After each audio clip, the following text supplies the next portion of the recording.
Well, a very good evening, ladies and gentlemen. Welcome back to the Sim Grid, where we are into the penultimate rounds of More Female Racers Season 5, powered by Mercedes-AMG. We've come and gone to Nürburgring, Brands Hatch, Imola, and tonight we are off for round 4 at Kyalami in South Africa as we head to Midrand, to be specific, in a country that I was at personally just a couple of months ago, and my goodness me, do I miss the warmth and the sunshine. Bringing me some warmth and sunshine into the commentary box tonight is my co-commentator, as always for the series. A very warm welcome back, Sam Pearce.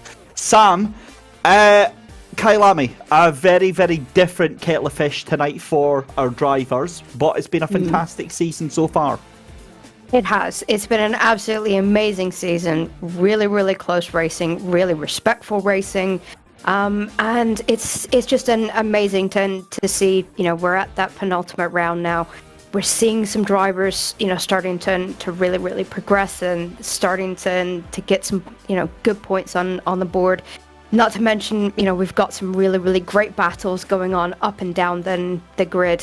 And yeah, Kyalami, it's an interesting one to throw in there. I personally love this track, but there are some interesting corners here that anything can happen.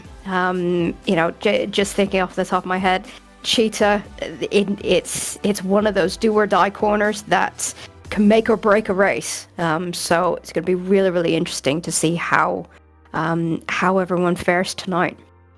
Yeah, it certainly is. Just bring you on to up to speed with the championship so far then with the GT4 Pro cars. It's Anor Rose ahead of Lou Gobi by 14 points tonight. Now, remember that we have 2 races here, so again, it could very well be tied up tonight between those 2 drivers. Now, again, it's very, very difficult to look past Anor Rose, but Lou Gobi has been taking it to them this season. You've seen the race 1 winners from Imola, the last round out. It was Lou Gobi that did take the win in that very controversial fashion, but if you'll remember, I believe there was that penalty afterwards that was applied. Silver was taken by Jenny Camugli and Am. That incredible win for Lisa Louise in that Am class as well. And then for race 2, it was Anor Rose taking it, and for Queen's Design, April Carlsvard for Queen's Design with a fantastic dual win for the team there, and Celine Witcher for Wild Things Racing. I know Denise Pope will be very, very happy with that one. That's how they came round last time at Imola. Championship-wise with the GT4 Silver, so Ruby Acosta leads April Carlsvard by just 5 points. Sophie Aronwin on 67 points, and Sophie's been making a late charge towards the second half of the season, so still just, 8 points separating those 3 cars. Then moving to the GT4 AMS, you've got Cosmo Marsh, Celine Witcher, and Eris Aphelion at 70 points for Cosmo, 68 for Celine, and 63 for Eris on the boards there. So, still a lot to play for there. 7 points between first and third. And really tonight, Sam, again, a crucial round. We'll come back more to Kyalami in just a minute, but the points that are on offer tonight, absolutely crucial for the championship. And it definitely is. I mean, with a championship like this, every single round is important, but we're now starting to get to the sharp end. This is then the penultimate rounds. And, some of these gaps across then the different classes are so tight that, it's still completely and totally up in the air. One mistake could not just cost you the race, but cost you the championship. With how close everything is right now. Well, we'll hopefully not be seeing anything of that, but we have seen plenty of penalties through the course of the season. So again, it'll be a case of keeping our eye on that one. Just to explain a little bit about the format of the series. Obviously, we're racing in the Mercedes-AMG GT4s, the cars heading out on the track just now. We're going to join qualifying, which takes place over the next 30 minutes. Now, to explain the session, we have our AM class out first, then we have our silver class, then we have our pro class. So each session is essentially 10 minutes, so it's broken up into little 10-minute sections. So it's the AM class out first, that's the red cars that you can see on the left-hand side on the timing tower.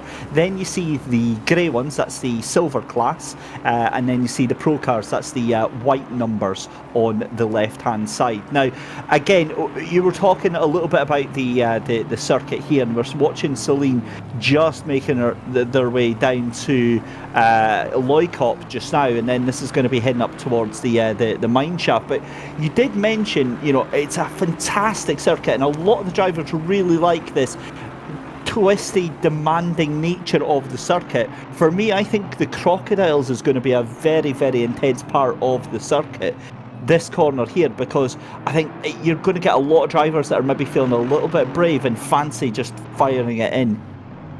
Yeah, it definitely invites you to have a go down there.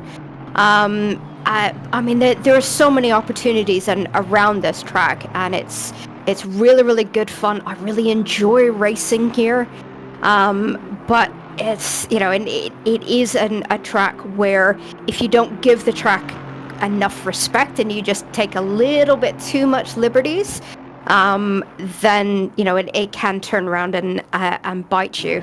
But really, really great track for, you know, some proper wheel-to-wheel action. So it should be really exciting tonight. The latest vote is up for the final round of Season 5 over on our YouTube channel. Where will the racing go for the final round in 2 weeks' time? Is it going to be Snetterton or Spa? That's quite a difficult vote there. That's I mean, I like Spa, but I'm a little bit bored with Spa. I mean, we always, you know, it's always done, but Snetterton, I think, is a very, very tricky track. It is, and it's a lot of people have a complete love-hate relationship with Snetterton. You either absolutely love it or you loathe it, like proper hate it. So, and it's, that is such a difficult call because they are so different tracks. You know, the style of racing around each of those tracks is very, very different. You'd have a totally different approach. And for a final round, wow, yeah, that's going to be interesting. And I think people are going to lean more towards Spa, but yeah, be interesting to see how that one pans out. What are you picking? That's the question. I'm throwing you right under the bus right now, Sam. What are you picking? My personal preference is always going to be Spa because I hate driving Snetterton. Absolutely hate it. I'm in that loathe camp for Snetterton. It's a great track. It's an iconic British track, but I personally hate it. So, you know, and I'd pick Spa any day of the week out of those two. Controversial choice there from Sam Pearce. Well, I'm going to go for Snetterton just because I'm not particularly good at either of them. But I feel like I'm a little bit tired of, and I hate saying this. You know, Spa is one of the most legendary circuits of the world, but I would like to see, especially for the title decider, to happen on Snetterton. I think that would be an amazing outcome. Either way, it's going to be a fantastic final, so make sure you hit subscribe on that SimGrid YouTube channel and get yourself involved. Cosmo Marsh then, currently in P3, Roberto Lesca with Anne Wintels in second, Cosmo Marsh in third, Celine Witcher in fourth, it's Chiara Camariano in fifth position. So that's your top five right now. The cars still getting their laps in here. Also, we have to talk about the return of Azzy Iredale. Now, Azzy was missing the first week that they were promoted up to silver, so this is essentially going to be their first week in silver, but it's been a ridiculously good start to the season in AMS for Azzy. How do you think they're going to fare up in silver class? I mean, with the turnout that they had in when they first came into the series.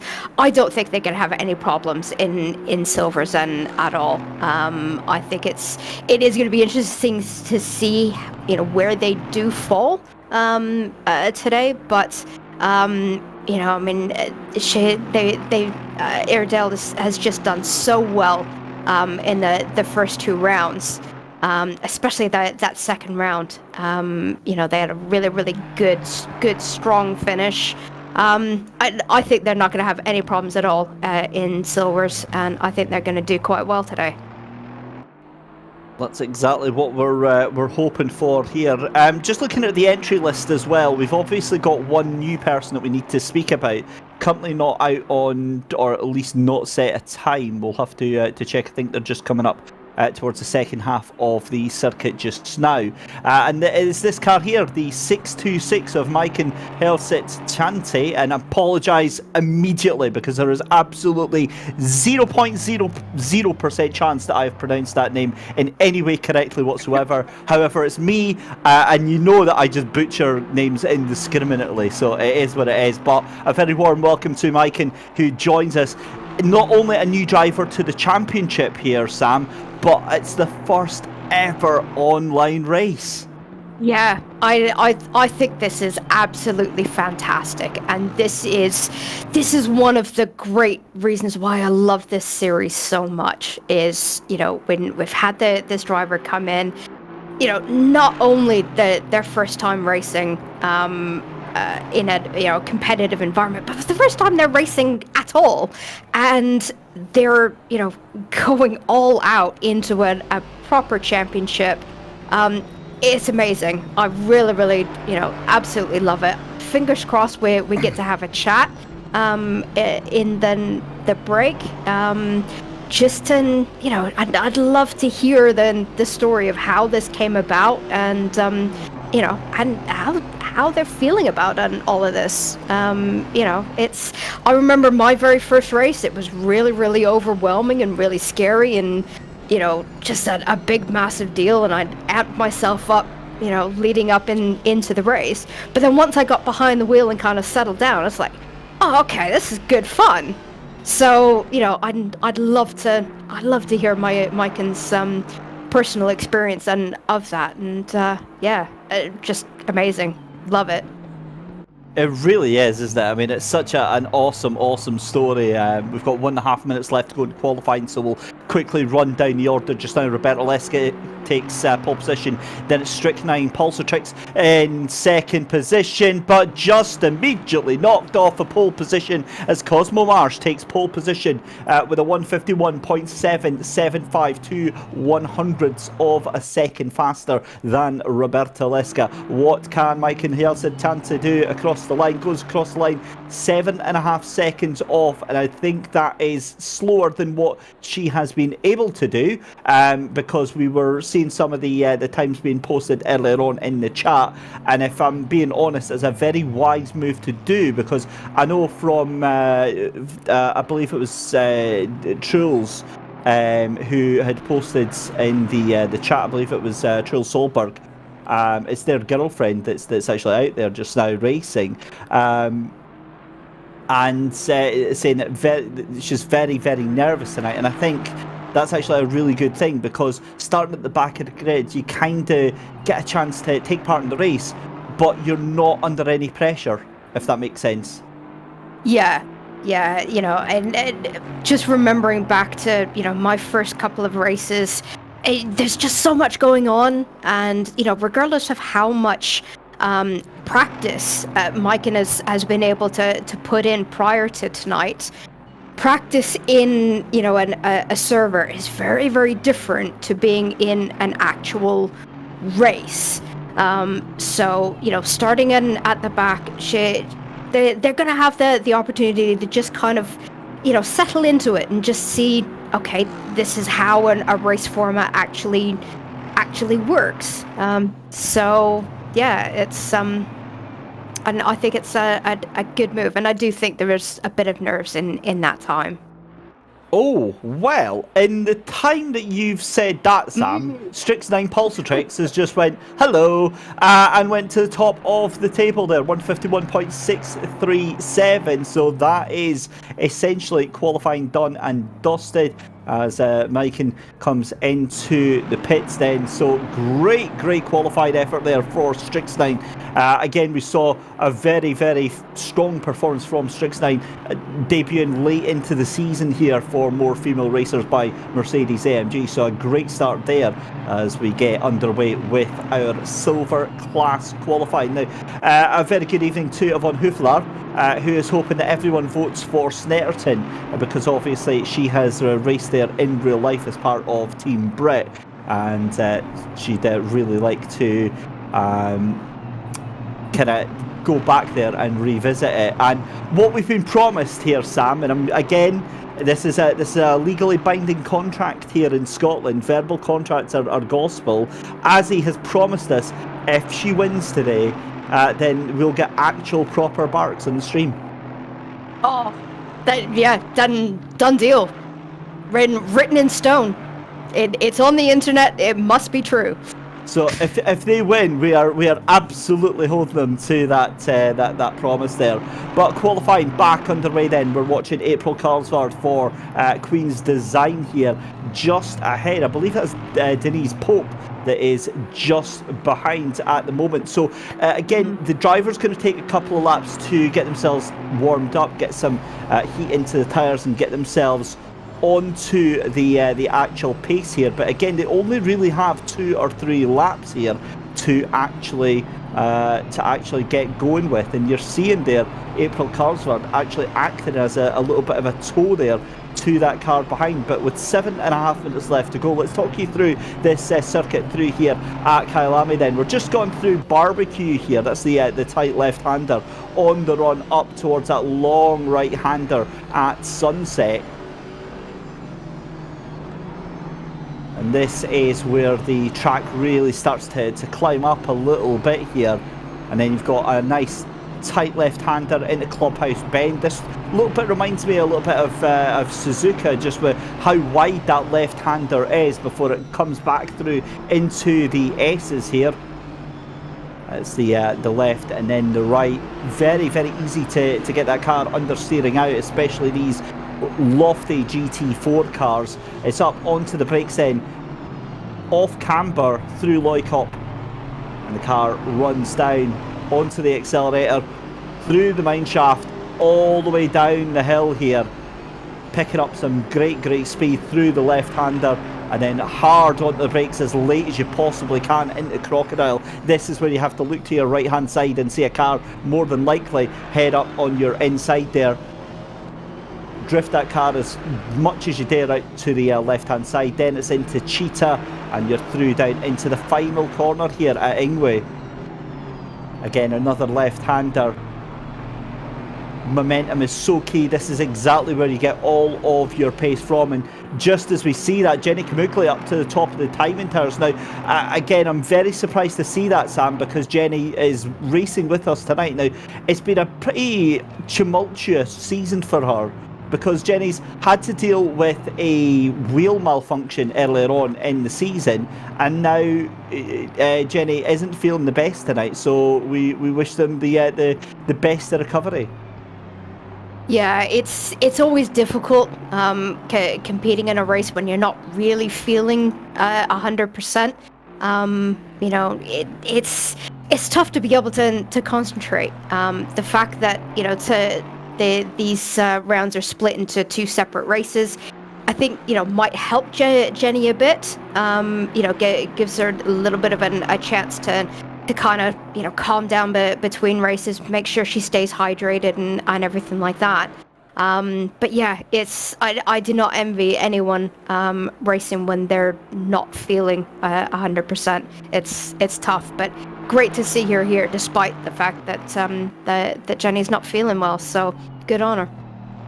Well, I'm going to clear something up immediately because I'm a little bit frustrated that our producer, our resident South African Daniel Costello, hasn't corrected me on the fact that I've been calling one of the corner names wrong. It says here on my circuit map that it's barbecue, but of course in Afrikaans that's braai, and that is what the corner is known as. So. Yeah, that's well. I'm being told that from Alaric Enslin, who is like the go-to dictionary of sim racing, that that is what the corner is called. So we've got a little bit of a fight here. I do like the idea of calling it Bry Corner though, because apparently that's, it's like on the Nordschleife, where you've got the fans parking up by the trackside. That's the one thing. So when I was over in South Africa, we'll keep this short because we've only got 3 minutes left in this qualifying. But when I was over in South Africa a couple of months ago, went to one of the racetracks there, Kyalami, and it really surprised me just to see how many fans just rock up there. They park their car next to the circuit, get the barbecue out, get a braai on, get all the meat on the barbecue, and they just sit there with a couple of lagers, a couple of beers, and just sit there enjoying the race. And that is exactly, Sam, I think, how it should be done.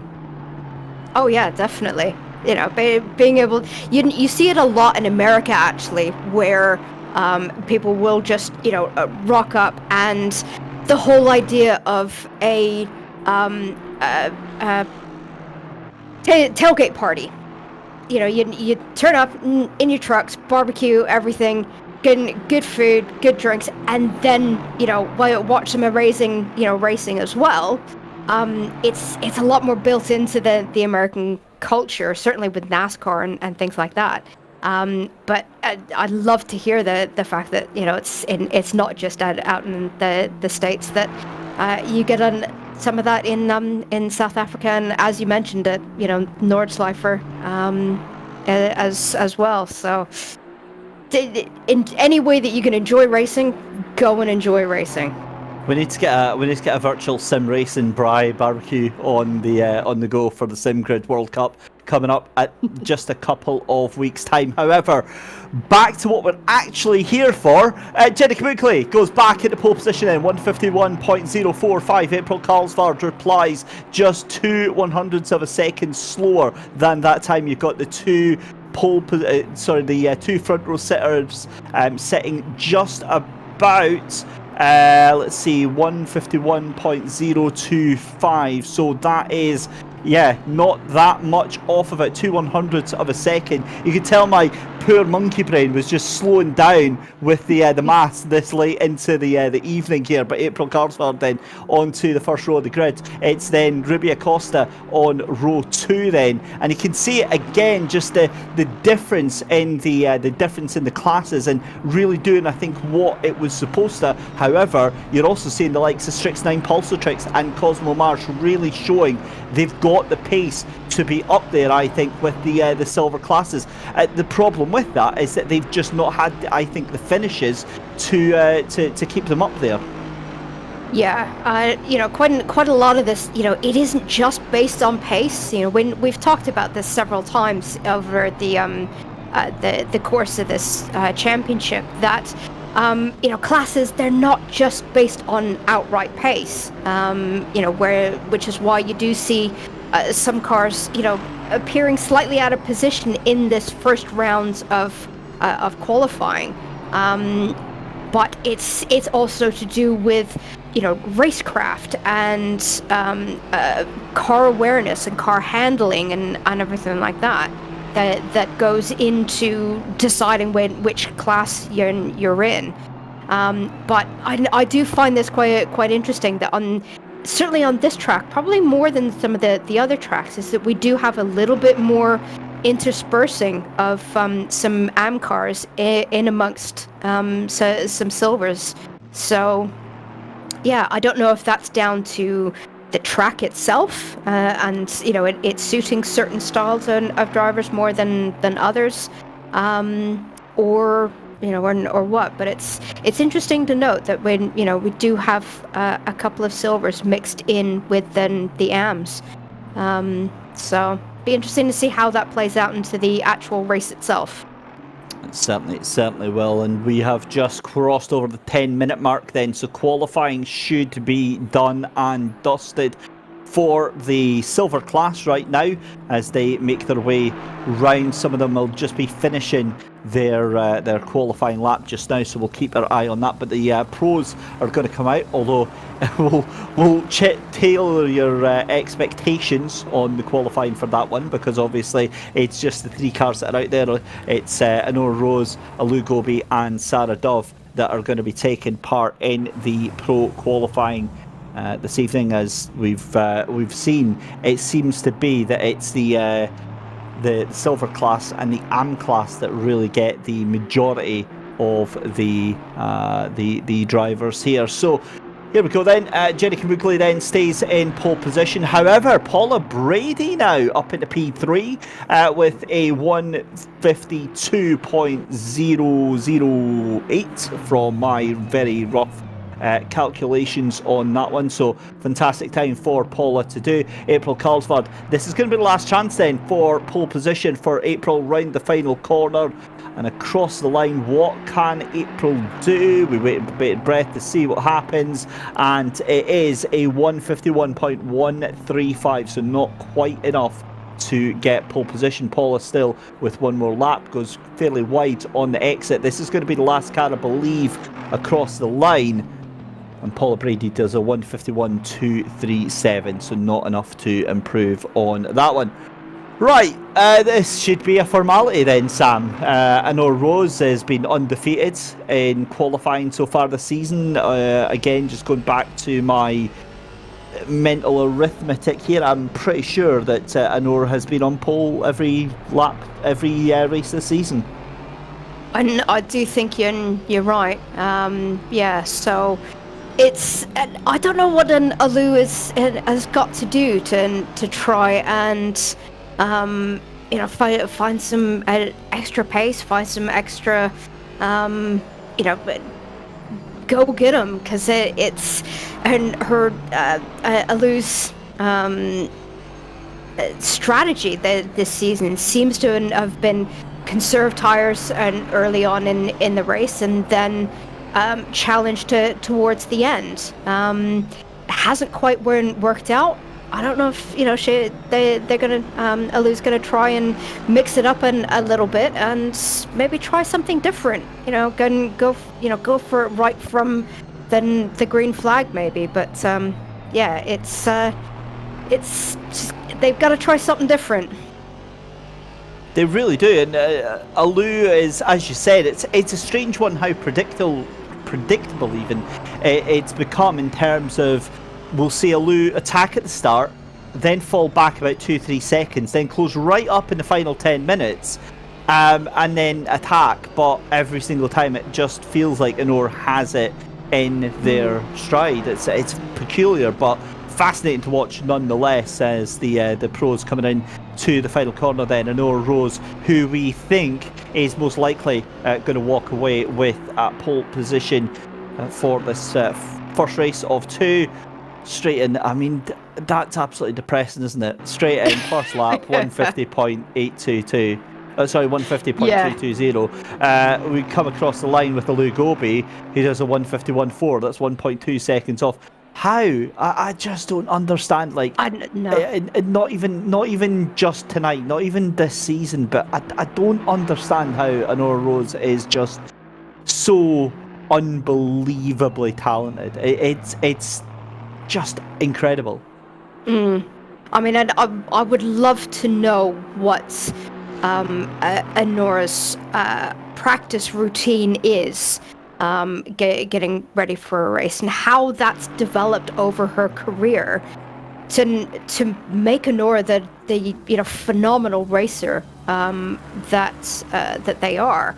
And I'd love to know how that's progressed over time, and if Anora even feels like they need to do any intense practice leading up to a race, or if it's gotten to the point now where they can just turn up to a track, do a couple of laps to get some tire pressures and tweak a setup, and then they're good to go because they've just done it so often. But that's something that I would just love to know is what then their practice and learning strategy is, and how you get that good. Yeah. And that is the $1 million question for Minoru Rose. Do you know what's even worse is you just know that they're... Oh, come on. Come on now. That's just... There's no need for that. 149.9. Alu Gobi comes across line. What can they do? Whoa! Whoa! 149.7. My God, that is a shot across the bow. Let's go. We got ourselves a championship now. I'm up for this. Yeah. Good lords.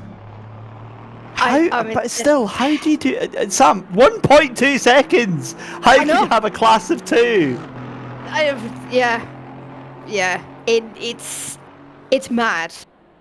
But I know a lot of people can get really... They can see this and they get really, really downhearted and thinking, why should I bother? They're just, classing classes and ahead. Even Sarah Dove and some of the other pro class drivers that aren't here, there's even Victoria Thompson and Delilah Hazel. It's very, very easy to be in the situation of seeing times like that and think, why bother?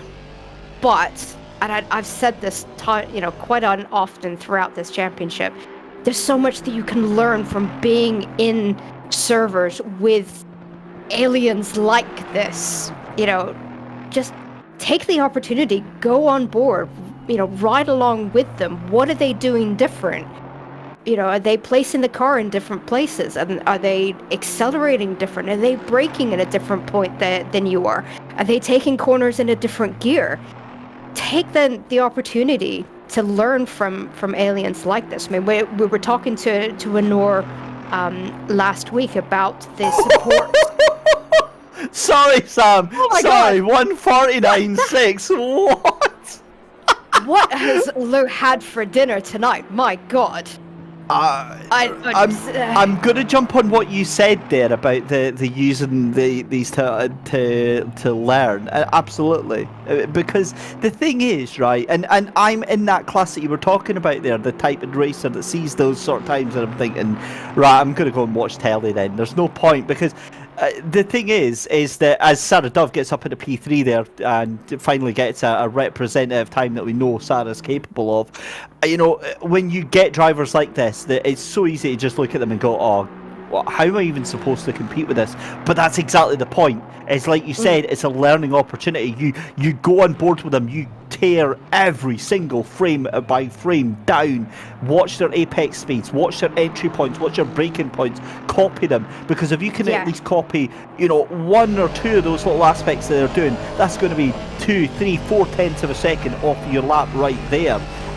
But again, also, I mean, you've got setups to a certain degree, but I think setups aid the driver, they don't aid the car. So the setups have to be tailored to your driving style, and they're not going to matter. They're not going to make as much difference as you actually being able to improve your driving ability. So we have to get back to this. Alu Gobi 2 tenths of a second ahead of Anor Rose. This is absolutely unprecedented, but you can tell Anor Rose is fired up for this. Going slow at that last corner, absolutely firing it out. Let's get going, Sam. Yeah, Anor has clearly seen, that the time that Gobi's put in. So, it's definitely a case of, right, take in that last corner, slow to line up and get the proper exit. So Anor is going to be all concentration to think, right, okay, I gotta find 2 tenths somewhere. And Anora, she doesn't dawdle. So, but Gobi's put it in the pits. Job done. So it's all eyes on Honora now. Talk about pressure. That's a lot of pressure. But I think Alou had invalidated her lap. Saradov is currently on their final lap as well, and Tetranomicon explaining that if they were in the GT3, they might be able to pull out those lap times. And Skyline saying that Honor and Gobi are driving the GT3 Merc. That's the only explanation as to how they're nearly a second ahead of the entire field. And I feel like I need to slap the table in emphasis of this. Alou Gobi and Honor Rose are two pro drivers are a second ahead of everybody else. How is that even possible? Anyway, Honor Rose coming down to the final corner then. Can they pull it out of the bag through the final corner then? Out of that, it looks very, very wide, but it's still on track. It's going to be an improvement surely for Honor Rose. Comes across the line, but it's not. 149.9. It's not an improvement that last sector, so Alou Gobi takes pole position unless Saradov can pull the absolute lap of their dreams out of the hat here, coming through Crocodile and then coming through the final corner in just a second through Cheetah and through Ingwe. Waiting with bated breath here, 50 seconds left to get this lap in. Obviously that's going to happen through Ingwe then for the final time. Saradov comes across the line. Is it going to be an improvement? More importantly, is it going to be a place improvement? It is an improvement by 1/10 only, but it's not enough to move up position. Wow, oh wow, oh wow, oh wow, Sam. We have a new pole sitter. Yeah, and I mean, whatever Alou has done to prep for this race, it's all the right stuff. Just amazing, and I'm fingers crossed, everything crossed, that Alou carries that through to the race. And I would love to see her take a on track victory in here tonight. She's a fellow Canadian. I've gotta support her. I would love to see Alou take an on-track win tonight. It's gonna be exciting. I am just as excited for you. I'm feeling it tonight. I'm feeling the hype. The hype train has left the station. Right, Alou Gobi taking pole position for the pro class. Jenny Kamukli might be ill and feeling under the weather, but she is absolutely on form tonight. Is Jenny on pole position of the silver class? Esmeralda van der Nald, I was away to say, was in pole position on the AM class, but my eyes are actually working properly now, and I remembered that it's actually Strix9 Pulsatrix that is in pole position on the AM class. So that is how they are lining up. We'll go through the grid very shortly when they actually head out onto the grid. But there we go then. So it is Alou Gobi and Honor Rose on row 1. Row 2 is Saradov alongside Jenny Kamugli on pole for the silver class. April Carlsvard is on row 3 with Paula Brady. Row 4 is Ruby Acosta with Azzy Iredale. Row 5 is going to be Sophia Ronwin with Denise Pope. Esmeralda van der Nald is on row 6 along with Strix9 Pulsatrix on the lead of that AM battle. Cosmo Marsh is on row 7 alongside Roberta Leska. Row 8 is going to be Althea Book and Celine Witcher. Row 9 is going to be Chiara Camariano and Eris Aphelion. Row 10 is going to be Anne Vintels and Natalie Lee. Row 11 is going to be Yvonne Hufelar alongside Charlotte Robertson. And then row 12 is going to be Alita Indriani with Maiken Helset Tense on the debut here. Their first ever sim race and their first race here at the sim grid as well. That is how the 24 cars line up for this penultimate round of More Female Racers by Mercedes-AMG, of course, racing in these beautiful, resplendent Mercedes-AMG GT4 cars. And we've just got 2 rounds to go. Remember, we've got an active poll in chat just now. And we've got a vote going on for our next race, our final round. Where's it going to be, Snetterton or Spa? And I'm devastated to say Spa's winning right now by a handsome majority, 65% to 35%, just 2 weeks for our final round for that one. Timo Karppinen pointing out the gaps between P6 and P10, very, very close. So hoping for some action there. Now that is Paula Brady, Ruby Acosta, Azzy Iredale and Sophie Irwanwin. So that is going to be a cracking little silver fight. But Sam, we're off underway for the formation lap. What do we think is going to be the game plan for Alou Gobi? She's got to run away. She's got to pull as much gap as they possibly can. I just stay out in front. It's easier said than done, but you know, we've seen time and time again, race after race after race, catching up and passing, two completely different things. So Alou has got to stay out in front. Yeah, certainly does. So let's have a look here as the cars making their way round. Now, I'm having a look. I think we've got is that Anne Vincels in pit lane. I believe Anne Vincels might have lost connection to the server, so that is not the best. Hopefully Anne will be able to get back in. If so, that'll be a pit lane start for that car. Right, we're coming through the second half of the circuit then. Here at Kyalami in the beautiful sunshine of South Africa. I'm just double checking what the temperature is over there just now today, because it's a beautiful, rather balmy temperature. I think it's about 26 to 31 degrees there today. I've got to be honest, Sam, I'd quite fancy a little bit of that today. Yeah. Compared to, I think, the 5 degrees it was when I got in my car then this morning. Yeah, it's 3 degrees right now. I would definitely take that. I would definitely take that. Yeah, you and me both.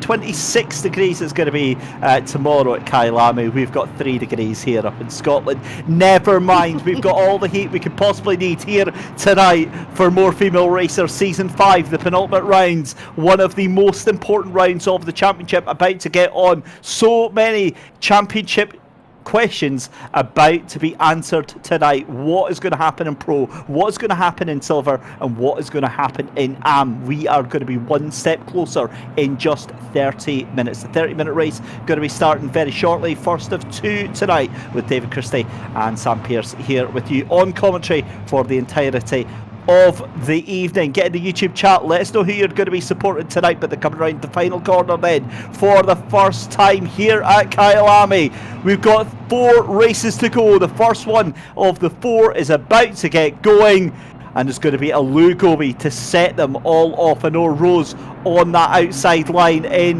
the first row here. We hold and we get ready for the green flag to fly.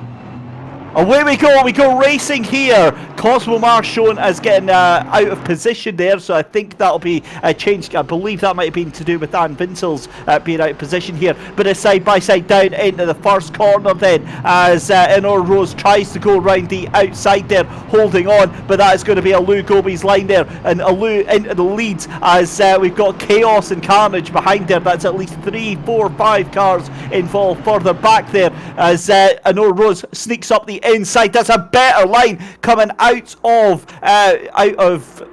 Bry Corner there on the run up through Sunset, but Alou Gobi just has the inside line there.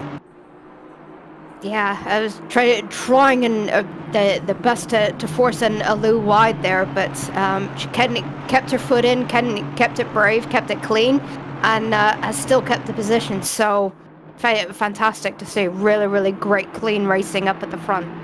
Yeah, delighted to see that Anne Vintels has caught onto the back of the train then, so caught onto the connection, and Anne Vintels is back in the race, and Rose making a nuisance of themselves right now as the Luke Gobi taking that wide line through that left-hander at Loikop here, and you're going to have to watch out because Sarah Dove is not exactly slow by any stretch of the imagination, and any fighting that these two are going to have is going to throw them back into clutches. Meanwhile, in silver class, Jenny Kamugli is still ahead of Paula Brady, who has had a lightning start up into P2, the silver. I think it was the silver classes that have had a big hemorrhaging of drivers right now. You've got April Carlsvard up there as well, still Strixnine Pulsatrix ahead of Roberta Leska and Celine Witcher, and in their first ever race, already up a number of places, I believe, is the 626 of Mike and Hielsit Temte. Yeah, I was just looking at that, and up to P22. So Maiken having a good start, keeping out of trouble, and as I've said before, just picking off places and of cars that have got into a bit of trouble to begin with. Starting at the back is not always a bad thing. It can sometimes actually end up being better in the long runs. We see a little bit of an argy-bargy here between that's a polite way of putting it. Celine Witcher. And say it for what it was. That was armed assault there by Celine Witcher on Roberta Leska there. It was, yes. I'm trying to be diplomatic. Come on, give me a break. To be fair, I think poor Roberta Leska is getting a taste of what they were dishing out at the beginning of this season. There was some very questionable contact. However, Leska is absolutely furious, and I think is going to be one to take a sledgehammer to Celine Witcher, and I guess the first person in the way, and that is was that Eris Aphelion that got absolutely battered left, right, and centre for Quetch Motorsport into the barrier, face sideways. That is a big F there, and well, headbutts the wall in anger, and I think that car is going to be pretty much done and dusted. It's safe to say that Eris might be getting looked at from the stewards for that one. Yeah, I think getting just a little bit, a bit of a tap from behind. But then trying to right the ship, trying to get the car pointed in the right direction, and they just get absolutely annihilated from behind. So yeah, not good, and it's being that close to the wall, completely nose in. It's difficult position to try and get turned around. You can end up causing a lot more damage trying to get back out of the wall than you did hitting the wall in the first place. Yeah, you hate to say it. Well, I'm delighted to say that our newcomer to the race is still going at the back there. Maiken is still circulating round, and this is, as you said, fantastic experience. It's one thing hot lapping on a server, getting your times down and getting to know the circuit, but racing with traffic is another completely frightening experience whatsoever, and I'm delighted that Mike can just be able to do their own thing, just put around and get confidence, and I've got no doubt give it a couple of races that Mike will be well and truly up there with the AMs. However, here is Azzy Erdale making a debut in silver class in the thick of the action. That's Sophia Ronman getting it all wrong through the left-hander there, and that was a very sketchy moment coming through Clubhouse Bend. Gets it on the go again just behind Cosmo Marsh and Azzy Erdale right now, as Cosmo Marsh up the inside, and in fact that's going to be another position there for Sophia Ronwin, and Cosmo going backwards at a rate of knots here. Yeah, I mean, this was one of the battles that, when we were mentioning just on the starting grid, that their qualifying times were all really tight, and that's translated into some quite competitive racing when we get into the race itself. So yeah, getting good competitive racing tonight. Yeah, it really is, and let's have a look as we're watching Altea Book. Having a look here for now. Sam, I'm going to let you have a go at trying to pronounce that team name. Banana Braids Racing. Is that right? Yeah, that's Yes. Banana Braids Racing. There we go. It's, you know, when you look at something, you're like, that makes no sense to me, and then you read it out, and it's like, yeah, actually, I can say it. That's fine. It's very, you know, PTSD of the whole Scottish thing and saying purple burglar alarm.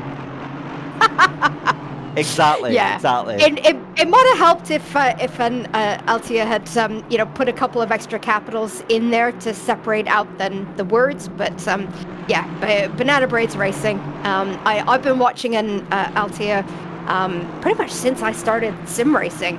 Altia has been involved in the More Female Racer series pretty much from day one, I think, from season 1. So it's been, great to watch Altea race in the various different teams that she's raced in, and just love racing with her.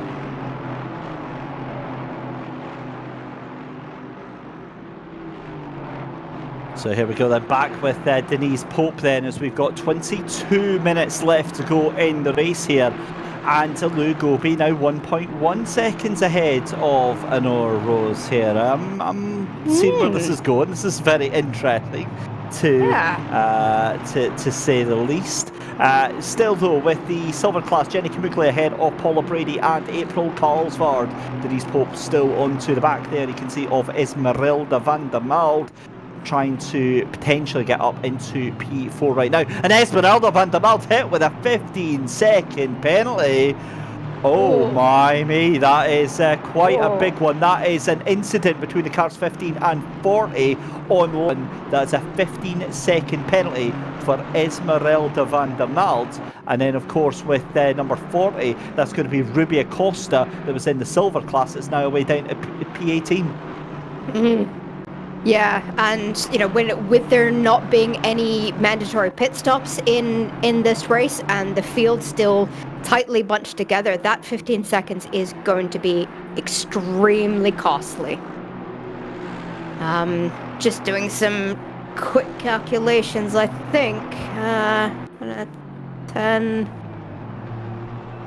Oh, P16, I think. P16, 17, that might drop her down to if the race finished now. So, yeah, very, very, very costly. It's going to lose her. I'm glad you did that, Sam, because I was running fingers and toes trying to count that. It just wasn't happening. I certainly do not quote me on it. My maths is just absolutely horrific. Just ask my husband. But at a very, very rough finger in the air guesstimate, I think at the minute that's going to cost Esmeralda a good 10 places. So painful. No, Maiken. Right, recover. It's fine. Yeah. Get it on. Yeah. It's fine. It's absolutely fine. Oh no, apparently hit from behind, and I've got a feeling that the only other car that was there was Eris Aphelion. Oh dear, do we put 2 and 2 together here, Sam, and get 6? I would rather not. I would like to see a replay first. However, Eris's car is extremely broken, and I know from experience trying to handle a was that round 2 between Celine Witcher and Roberta Yes, it Leska? was. Did we just see that as the Airedale, just out of sympathy, just deciding to have a wee spin in the background there? That is, I feel really bad for Izzy actually, because they've been really, really trying to get to grips with this silver class since they got put up. They had an amazing start to the season in AMS. Then, they got put up to silver. They missed the last race out. It's been their first race in, and it's been really difficult to kind of fight in because you're thrown into a pack of wolves. It's a horrible experience, but well, my goodness me. Right, okay, I'm so curious as to what on earth I just saw there. As commentators, obviously, Sam, we are professionals and we have to stay very restrained, but there are times where you're just like, what? You see things and you're just like, excuse me? As Chiara Camariano, I have never, in my life, I have never seen that happen at Loikop. As Roberto Lescas, who's that now? That's Yvonne Hoefelaar. Oh my god, is that Celine Richard again? There was a Wild Things Racing in there as well. I'm so confused. What is actually going on right now? That was Natalie Lee. It's all kicking off. Do you think...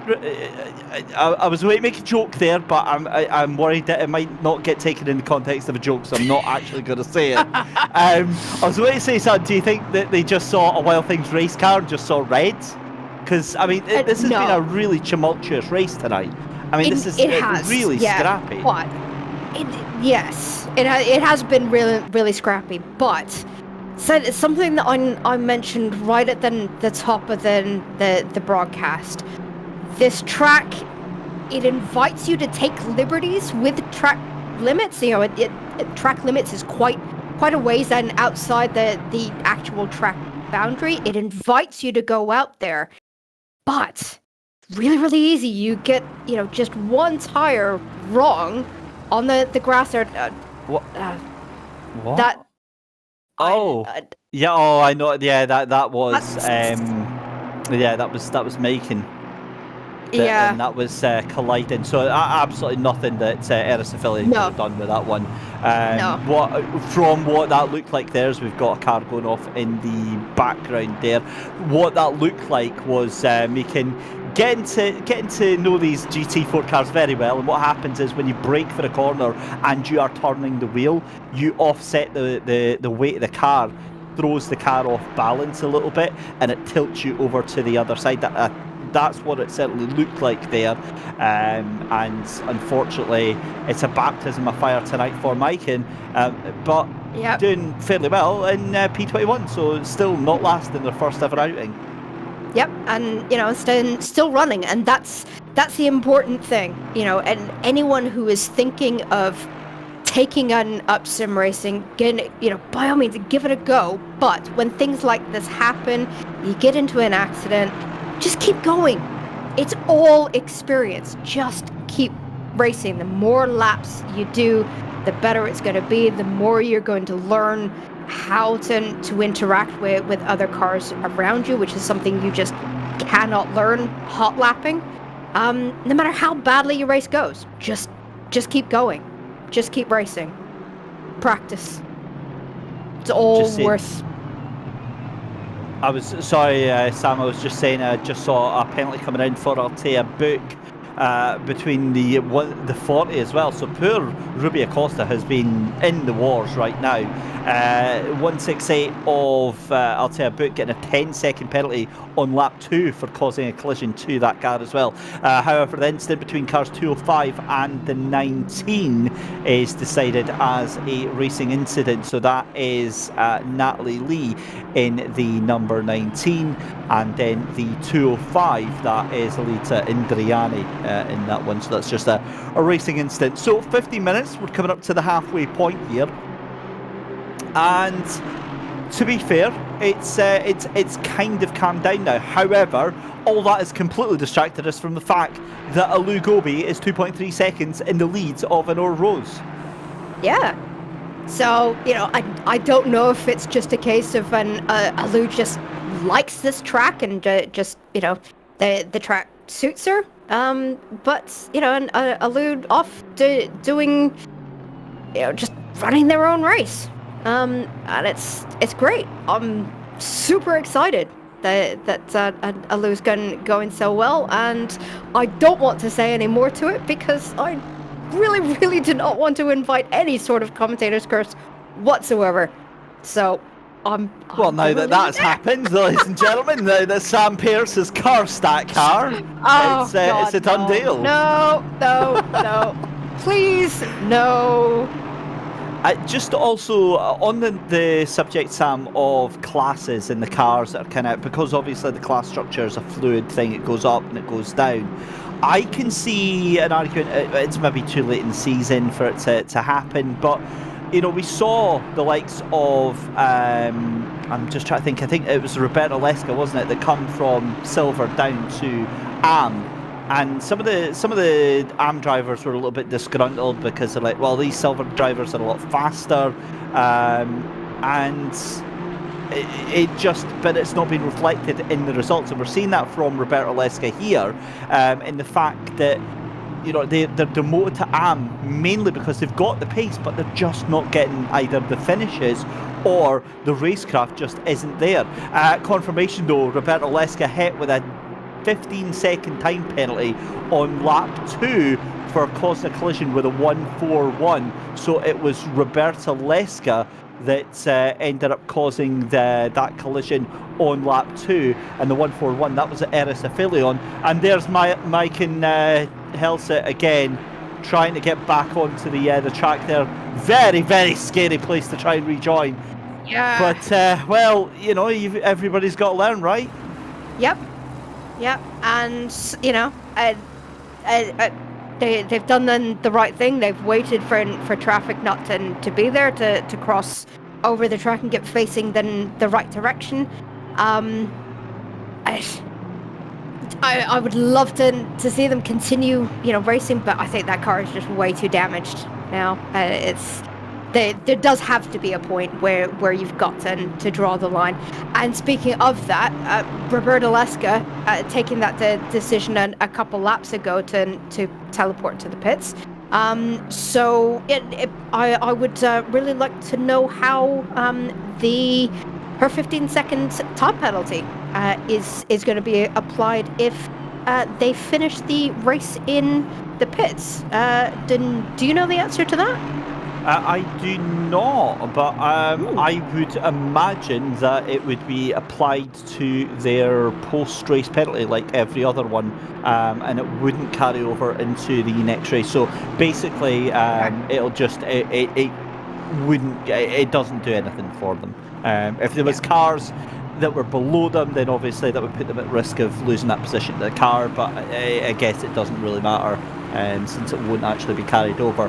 However, just watching April Karsgaard here onto the back of Esmeralda van der Marne. Now, this isn't actually realistically a fight for position, because Esmeralda is going to lose this position here with that 15-second time penalty going in. So is Altea Book, but I'm also noticing that Sophia Ronwin went from, it was like P12 all the way down to P19. So that has been a disastrous lap there, losing about 16 seconds for Sophia Ronwin there, Sam. Yeah, I'm not too sure what's happened to Sophia there, whether they came in a cropper of getting into the wall, or just making a mistake and missing a braking point or something like that. But yeah, quite a bad lap there. And granted, we do have just over 10 minutes left in this race, so Sophia's got some opportunity to try and get some of those places back, but yeah, got her work cut out for her now. Certainly does. We're into the final 10 minutes of the race then, and it's still Anora Rose chasing down Alu Gobi right now as we're watching Ruby Acosta onto the back of Cosmo Marsh. This is Silver versus Am right now, as Cosmo Marsh up into P12 right now. I'm just looking at the AM battle then. You've got Strix9 Pulsatrix ahead of Celine Witcher. That's first and second in the AM battle right now. Cosmo Marsh currently P3 in the AM fight right now. That's not going to change. And great to see actually Anne Vintels, who started from the pit lane, if you remember, on that after disconnecting on the green flag lap, has recovered all the way to P4 in class and could actually take this from Cosmo, just about a second and a half behind there. Yeah, really good recovery drive from Winsels. And again, just picking up those places, not getting discouraged about having a disconnect on the grid. Just join back at the end of the race and just keep going. And lo and behold, up in P14, currently P4 in class, and with the potential of maybe getting a couple more places before then the end. So I just can't say it enough. Just keep driving, no matter what happens. You never know what the rest of the race is going to be. Sim racing is just so unpredictable. You just never know. Keep a cool head and just keep driving. That's very sage and very grown-up advice there, Sam. I wish I was mature enough to actually take that on board, but I don't, and that's why I'm pretty rubbish at sim racing. However, these drivers are definitely not rubbish, because they are giving us an absolute masterclass tonight. Ruby Acosta all over the back end of Cosmo Marsh here is going to be side by side then coming up the run as we go towards the final 8 minutes of this race here, side by side through the right-hander. Job done. Cosmo Marsh blinks first, but it's going to have the inside line as the cars come round through Sunset up in towards the clubhouse bends, and again through the left-hander here. Then it's into the S's. Now this is what I was on about here. Look at Ann Vintels onto the back there of Cosmo Marsh, and you get the feel Cosmo just not gelling with this circuit today here, Sam. No, quite a bit of damage on a lot of these cars, making it even more difficult to handle. But I've got to just mention, Melia back out on track. So gone into the pits, sorted the damage, and is now back out, continuing to race. And amazing. Exactly what you should be doing as a beginner driver. And that's exactly it. Yeah. I was just to say, Sam. I mean, that's exactly what they should be doing. They should be, in a position where they're comfortable enough to just and this is it. I mean, Mike knows they're off the pace at the moment, so anytime there's a blue flag or that, it's right out the way, gets it going. Yep. But it's that experience. I mean, I've seen pro sim races put on platforms like ACC, on iRacing, where they just don't have that situational awareness here, as a racing incident between the 141 and the 626. That's from way earlier on. That's Eris Aphelion between Maiken and Eris, and another racing incident between the 99 and 66. That is the Celine Witcher incident with Roberta Leska, and that is decided that no further action, presumably, because that car is already done and dusted. But Ann Vintels here onto the back. But going back to Maiken there, it really makes me happy seeing drivers like that, because fair enough, 5 seconds off the pace, that's fine. But they still can be learning so much by being in this race. They get comfort around being around the cars. They're not going to get spooked when cars are flying by them left, right and centre. And that's a huge bit of contact from April Carlsvard on Esmeralda van der Nald.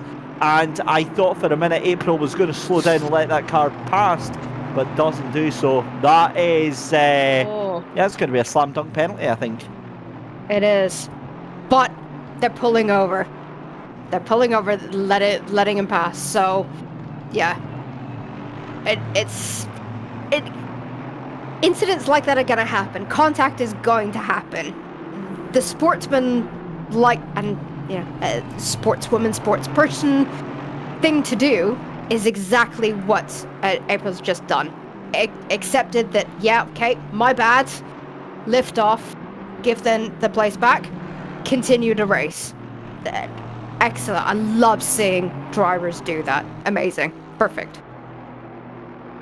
Great to see that Ian Cosman is joining us as per usual in the YouTube chat. I believe that that is what we class in the industry as a boop.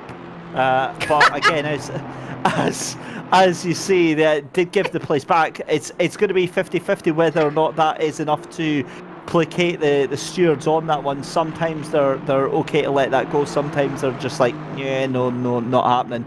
Right, 4.5 minutes left to go in our first race of the evening, and I need to bring this into context for you, because at the moment, Honor Rose is in second place to Alu Gobi by about 4 seconds. Yep, there we go, just got 4 seconds now. Yep. Now, what I'm seeing actually, now, do you remember last race where Alu Gobi came into contact with the Honor Rose and took the win on the final lap of the race, but then it was overturned by a penalty? Am I imagining that? I'm reading the standings and it's still classed as a win on that. So I'm wondering if there was then a further appeal and that got overturned again. Anyway, the point being is that I believe that would bring Alu Gobi and Honor Rose to within, probably within about 8 points of each other on the standings on that. So that would make it way too close to call for this final race coming up at the end of tonight. And then you've got another 2 races at the end of the season. In terms of the silver class, now it was Rui Acosta who was leading the silver championship from April Carlsbad and Sophie Ronwin. Now, again, it's safe to say it's not been the best night for the silver championship contenders as well. Denise Pope, actually the best one out there just now, that's up there at the moment. But again, I'm just very curious to see how this is all going to go out, because April Carlsbad ahead of championship leader Rui Acosta. Azzy Erdale gets a penalty. My goodness me, where have all the penalties come from? Right, okay, so it's a 10-second time penalty for the let's see here, the 147 and the 99, so it's a 10-second time penalty to car 147 for causing a collision. That's Yvonne Huffelaar. And then it's the 19 and the 37. It's a 15-second time penalty for the 37 for causing a collision there. So that's Azzy Erdale that gets a penalty there for causing a collision with the 19. So I mean, this is just absolutely bonkers. It is, yeah. It's just suddenly in a sea of red. But going back to what we were saying about Alu Gobi, 3.8 seconds ahead now, just under the 2 minutes. Alu just seems to either just suits this track or has been doing all the right practice. So the points that she's going to gain in this race, I'm expecting that she's going to carry this form over to the next race, which could mean going into the final round, it is going to be way too close to call, and it's all going to come down to the wire. Whereas earlier in the season, it felt like it was Rose's championship. So yeah, then I did predict it at the beginning that this round could throw a cat amongst the pigeons, and slightest mistake, slightest change could just turn this championship on its head. And lo and behold, yeah, we've had everything. It's like everything's been just thrown into a pot, shaken about, and just dumped out on the floor, saying, there you go, everything's changed. Well, the pot has been shaken all about even more, because we've got a penalty for your silver class challenger, April Carlsbad. 5 seconds, that is going to put them down behind Esmeralda van der Nald, as we see Jenny Kamukli coming across the line. 10 seconds left to go, so we are on the final lap of the race here, and it's still Alu Gobi by 3.4 seconds, that gap coming down, but I've got no doubt that is some pace management. So we are on board to see our second victory of the season here for Alu Gobi, if they can hold it around this final lap here. As in the silver class, it's Jenny Kamukli ahead of Paula Brady and Denise Pope. Then in the AMS, it's Strixnine Pulsatrix, Celine Witcher and Cosmo Marsh. That is your top 3 for the AM class just now. But just coming through the final half of the circuit then, this is through the S's on the run up to Loikop here for Alu Gobi. And we've not had our trademark fighty finish from these two. I wonder if we'll get that through in race 2. But with us coming up to the end of the season, Sam, why don't you take us through the end of this race? Right, so if we're on board with Alugobi, just coming down into that final section, coming into barbecue, running out wide, taking lots of curb through Cheetah, taking loads of that inside curb, cocking the wheel up there to the end, coming round that final corner, and lovely, amazing to see, taking that on-track victory from Alugobi. Nora Rose coming through in second place, and Jenny Camuli for Jen's Lab Racing just coming up to the final corner to take third place and the win for the Silver Championship, with Paula Brady just behind her, taking P4 overall and P2 in class. Sarah Dove coming across the line in P3. Denise Pope taking P3 for silver, 6th overall. And Strixnine Pulsatrix coming through to take the M-class victory, followed by April Karswald, Esmeralda van der Nald, and Celine Witcher just coming across the line for P10 to take P2 in class. What a race. I don't think I'm going to need more than the 10 minutes to emotionally recover from that, what we just saw there.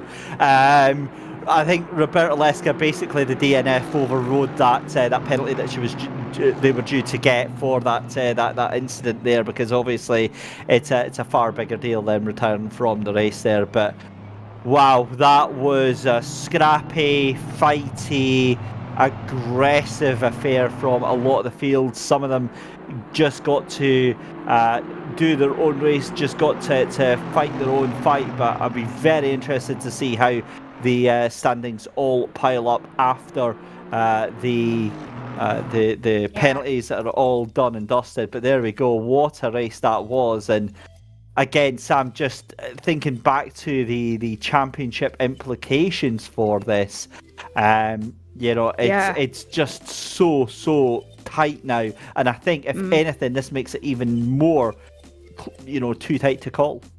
Oh yeah. You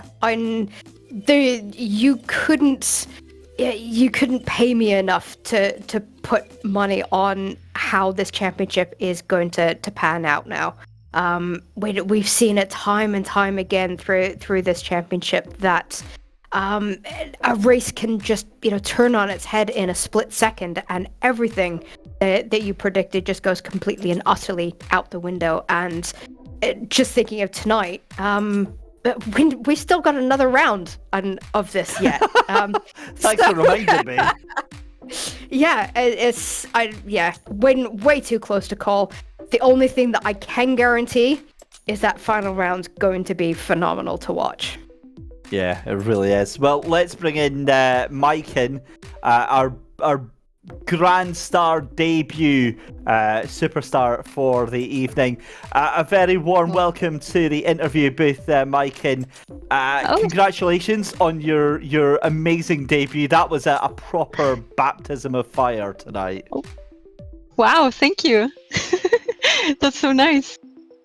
So what was that experience like for you, Maiken? Very stressful, but also very fun. Was there much talking or convincing required from Truls to get you on the grids? And what was the conversation like?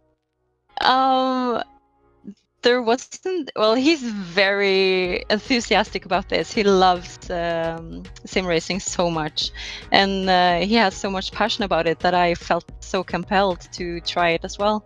So it didn't take a lot of convincing, actually. And obviously, your first ever online race, not only your first race with us here at SimGrid, but your first ever actual online race as well. Now that you've got that under your belt, an AM win next race, is that what's on the cards? Yeah. Yeah. I hope it will go a little bit better. I kind of lost my head there for a moment.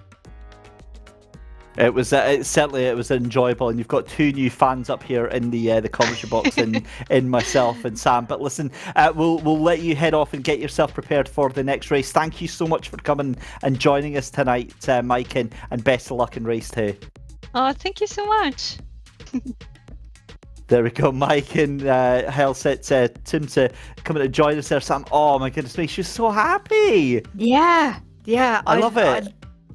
I definitely love it. And from what she was saying in her experience, 100% mirrors mine. Her husband's been in sim racing for years, and it's just that thing of, oh, he makes it look so fun. Let's go and try it. And yes, she's had quite a challenging race, but you could just hear in her voice, it didn't matter. It sounded like she enjoyed it every second of it.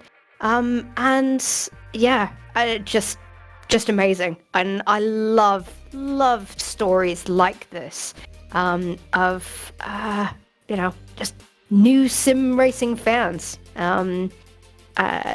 being born right in front of us, and it's great. It's lovely to see, and it's why I love this championship in this format so much.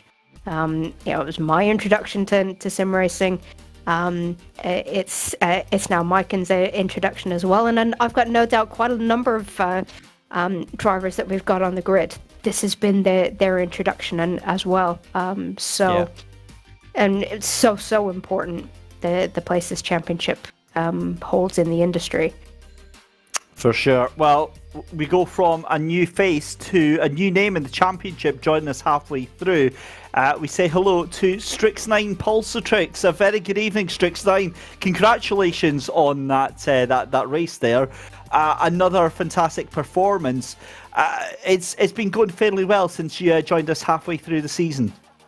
Oh, absolutely. Although I would say for round 3 when I joined in, my qualifying was great, but once it got into the racing, it just all fell apart. And primarily the big reason is because, it's the reason I signed up for amateur class, is because while I can hot lap really fast, my racecraft and my performance around other drivers isn't very good. But I saw some good criticism, some good advice, watched some YouTube videos, got some practice in, and now I'm more confident than I've ever been in the car. And it's all thanks to this league and the people in here who helped me along and whatnot. So yeah, did great this time at least.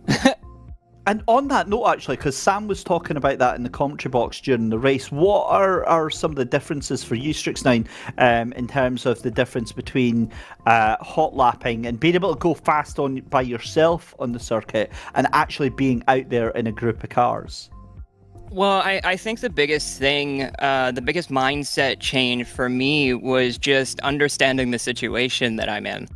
When you're in qualifying, you're kind of looking for that perfect lap, that God lap that you can just set down and it's perfect. And, you can forget about all the other laps you're trying and not quite getting it. But when you're in the race, getting fast doesn't matter nearly as much as being consistent and being safe. And I think that was the big problem, is that I wasn't adjusting, I wasn't changing my mindset. I was trying to take the same braking points, the same apexes every single time, even when I was around other drivers. And you kind of can't do that. You have to treat the other cars like barricades, like moving, rolling, clipping points. If you're familiar with drifting, because that's where I come from, clipping points are kind of like where you want to get close to but not hit when you're driving sideways. But when you're grip racing, essentially you have to treat the other cars like a clipping point. You don't want to run into them, but you want to get close to them. And those are the biggest shifts, is just a big mindset change, readjusting to the situation and all that. And then obviously moving forward to race 2 here tonight, every single race is a learning experience, as you pointed out there. Mm-hmm. What's going to be the top secret strategy for race 2? It's just you, me, and a couple of hundred viewers out there, so just share all the goodies with us. Well, I mean, the biggest thing is just to, keep that mindset. I had this mindset where I qualified well. I just need to drive my race and drive safely, and that's all I got to do. Race 2, I'm going to be more tightly packed with other drivers in my class compared to race 1.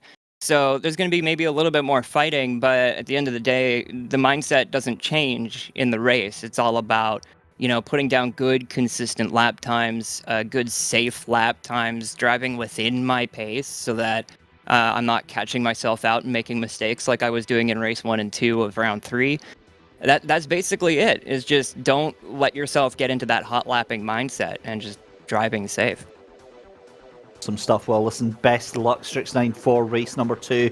It's been absolutely fantastic so far, and here's hoping you have a good one.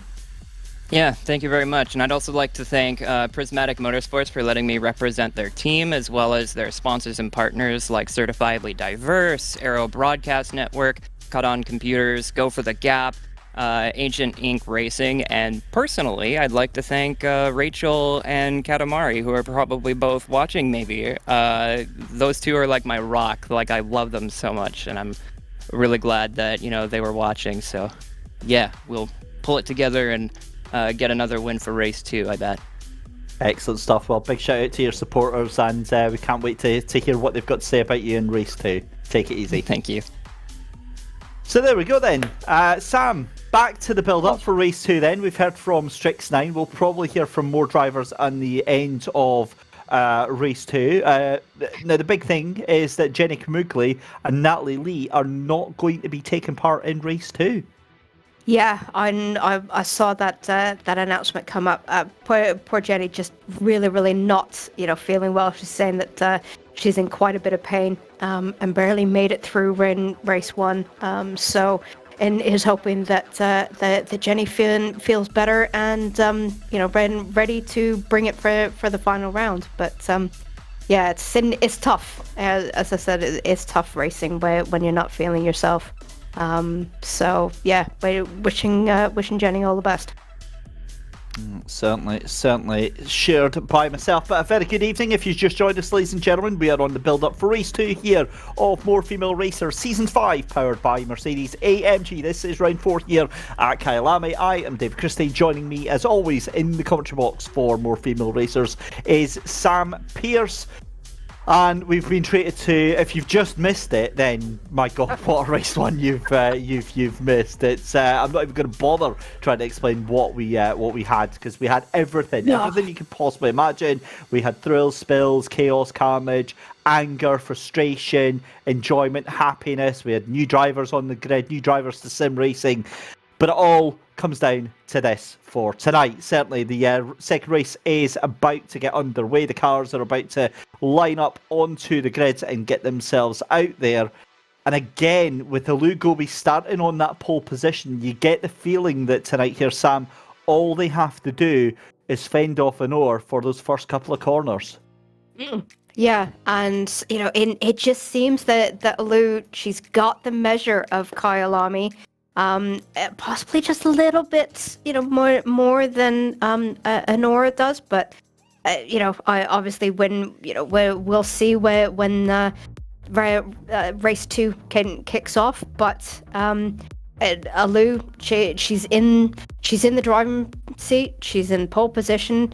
It's all for hers to take, and if she does take it, then going into that final round, we have got an almighty scrap. To be honest, in all of the classes going into the final round, it's always so exciting when you get to the end of the championship, and it is still all to play for. So looking forward to that final round, and but it's still looking like that final round's going to be at Spa, but voting is still open. So if you want to see it at Satterton, get your votes in. Well, here we are then, on to the grid. You can see the cars through there. Alou Gobi and Honor Rose on row 1. Row 2, Sarah Dove and Paula Brady. Row 3 is going to be Denise Pope and April Carlsbard. Row 4 is going to be Esmeralda van der Nald with Ruby Acosta alongside. Altea Book lines up alongside Azzy Irdale on row 5. Row 6 is Yvonne Hooflaar alongside Sophia Ronwin. Row 7, Strix9 Pulsatrix after that win in race 1 is lining up alongside Celine Witcher. Then it's Cosmo Marsh with and Vintels on row 8. Row 9 is Elisa Indriani alongside Charlotte Robertson. Row 10 is going to be Eris Aphelion alongside Chiara Camariano. And then row 11 is Maiken Helset Ternte alongside Roberta Leska. Now, again, a couple of those drivers have retired from the race, Natalie Lee and Jenny Kamugli, so they are not featuring in this race. However, again, Maiken starting at the back of the grid with Roberta Leska. That's going to be what we're watching here, because Roberta obviously got themselves into a bit of trouble in race 1. Got it all to do to undo that damage from race 1. Yeah, definitely got a lot to do, but you know, the great thing about this format is that it is a brand new race when we start from scratch. So you know, anything can happen. Well, that's exactly what we are about to hold our breath and watch as the cars make their way round for this formation lap.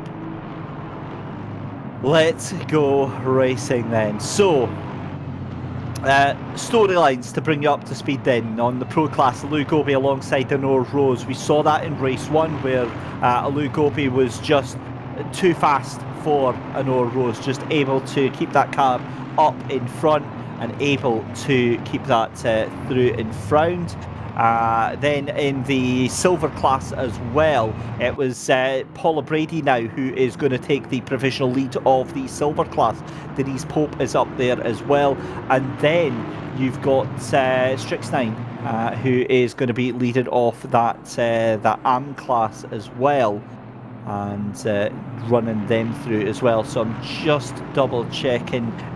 P13 is Strixnine at Pulsatrix just now. So, Sam, what do you think we're going to see from Alou and Honor in this second race? I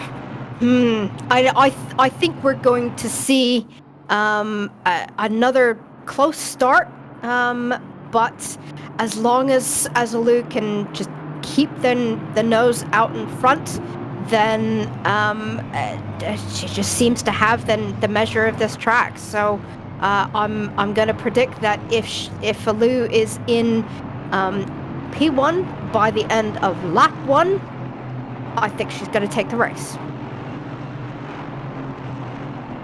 Go out on a limb. Bold predictions there.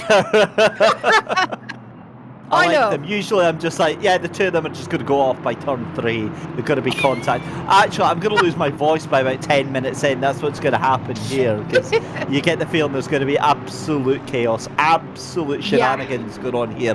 However, just a reminder, there is a poll going on at the moment in the YouTube chat. Where are we going to go for the final rounds of Season 5? Is it going to be Snetterton, or are we off to Spa-Francorchamps for the final round? Looks like Spa is handsomely winning, but Snetterton is making a little bit of a comeback. That is by the by as the cars come round for the first time as we get ready to go live for the start of race number 2, Season 5 of More Female Racers, powered by Mercedes-AMG. Round 4, the penultimate round. We are about to go live for the final time tonight. 3 races remain in the season. How does the story end? We're about to get one chapter closer here in the next 30 minutes. Alou Gobi leads Honor Rose, the two of them side by side, waiting for the lights to go out and for the flag to drop. And we go green flag racing here. It's a great start there for Alou Gobi and Honor Rose. They're almost side by side coming down the hill into turn 1. You get the feeling Honor Rose is going to try and outbrake Alou Gobi on the outside of the corner. It's not going to happen. Up the inside goes Sarah Duff. So already Honor Rose in big trouble here, because Sarah Duff just pulls back out. But for the rest of them, Sam, through the first couple of corners here, as Alou Gobi has a nice gentle start to this race, it's a much stronger start for Alou Gobi because they're already not in any pressure right now. Yeah, and you know, much cleaner start than our first race, and as well, always good to see. And Honora still trying to keep the pressure on, but I already, you know, 0.4 of a second back. So yeah, Gobi's doing exactly what they need to do to take control of the race and keep that control through these first few laps. Let's see how this is all going to unfold then as it swings and roundabouts through this first lap. You can see the absolute melee that is going on further down the field. That is the likes of Esmeralda van der Velde, Rubia Costa, Sophia Ronwin, Azzy Erdale all involved in that one as well. And in the picture you can see there that is further down. Meanwhile, with your leaders here, we're focusing on Honor Rose, who is caught between a rock and a hard place right now. Alou Gobi half a second ahead and Sarah Dove half a second behind, so it's attack or be attacked for Honore Rose right now as Esmeralda van der Velde comes out the final corner as well. In that group of 4 cars there, you've got Paula Brady, April Carlsford, Esmeralda van der Velde, Rubia Costa in there as well, as we have got 27 minutes left to go. 27 minutes to have some crucial championship points here, and it's looking very, very good. As you can see, Strixnine Pulsatrix still in the lead. Does a little bit of contact there from Azzy Erdale onto the back of Sophia Ronwin, and Ronwin, I think it's safe to say, is not going to enjoy tonight having been used as a little bit of a punching bag. Yeah, had a bit of a tough first round for Azzy today, but you know, keeping things on the straight and narrow so far, and you know, hopefully it's going to have a better round too. But you know, this is important for points going into that final round. So I think we could see some claws coming out before the end of this race. Well, that's exactly what is a definite possibility. I'm fascinated by this gap with Sarah Dove, though, just half a second behind Honor Rose. Meanwhile, this is still Azzy Erdale. You're having a look at Altea Book in the background there. Just behind Azzy Erdale right now. Further back, you've got Celine Witcher. Ahead is Yvonne Huffelaar and Strixnine Pulsatrix then. And that's a little bit wide going into Crocodile there. I think that might have been Yvonne Huffelaar there for the RAG car. It is. That's a 147 going very, very wide on the exit of the corner just before Crocodile then. And that loses a couple of positions. However, that's straight up the inside, clips the curb on the outside as Celine Witcher side by side into that final corner there. Goes very, very deep, way too deep. Don't know where Celine was off to, but gets to rejoin Anne Wintels and Eris Affilion right there. Yeah, I think that might have been a missed braking point, but yeah, way too wide coming out into onto the main straight. If she's not careful, that would have been a track limits warning if Celine didn't back off the throttle a little bit. But at least we don't see too many drive-throughs and at this track. It's a very, very forgiving track for track limits, but that's definitely one place where you can get track limit warnings is going a little bit too wide onto those stripes coming up to the start-finish line. It really, really is, and it makes it so difficult for the drivers because they want to push, but they're kind of scared in case that they incur the wrath of the automated penalty system here. However, not with any fear. Sophia Ronwin, Azzy Erdale, Altea Book and Paula Brady with Strixnine Pulsatrix, because they are all absolutely going at it, hammer and tong right now. Really, really throwing caution to the wind right now. And it's still Sophie Ronwin in the leads of that group right now. You can see Azzy Erdale trying to get onto the back of that car just in front. Meanwhile, at the front for the pros then, it's going to be Alou Gobi still ahead of Honor Rose by 1.1 seconds right now. Azzy Erdale coming under pressure there from Paula Brady, going through Crocodile, through Cheetah, and this is going to go down towards Ingwe for the third time of asking. We're ready to start lap number 3, and that's a fairly slow exit from the corner there. That leaves them vulnerable to Paula Brady and Altea Book. But what a start to this race. Much cleaner, I think, than we had in race 1 here, Sam, and certainly we're not going to see the same amount of penalties that we saw from the stewards. Yeah, fingers crossed. You know, when we like to see places and you know, points earned on track, not as a result of penalties. So obviously, you know, when we hope to see races without, you know, on all the penalties that we saw in round 1. And when, you know, when we like to see, you know, good tight racing like we're seeing now, kind of a couple of packs starting to form. That P7 to P10, 11 pack. I predict that's going to be a really tight race, tight battle throughout a good portion of this race. And the same with this battle here with Ruby Acosta on the back of Esmeralda van der Nalt. That I think that battle can continue to go quite a while. Yeah, this is a quick replay of what happened with Denise Pope, and that is the 48 behind. That's Paula Brady straight into the back of Denise Pope, and that is how you go from first to last in the class right now. My goodness me, that was a big hit on the back of that car there.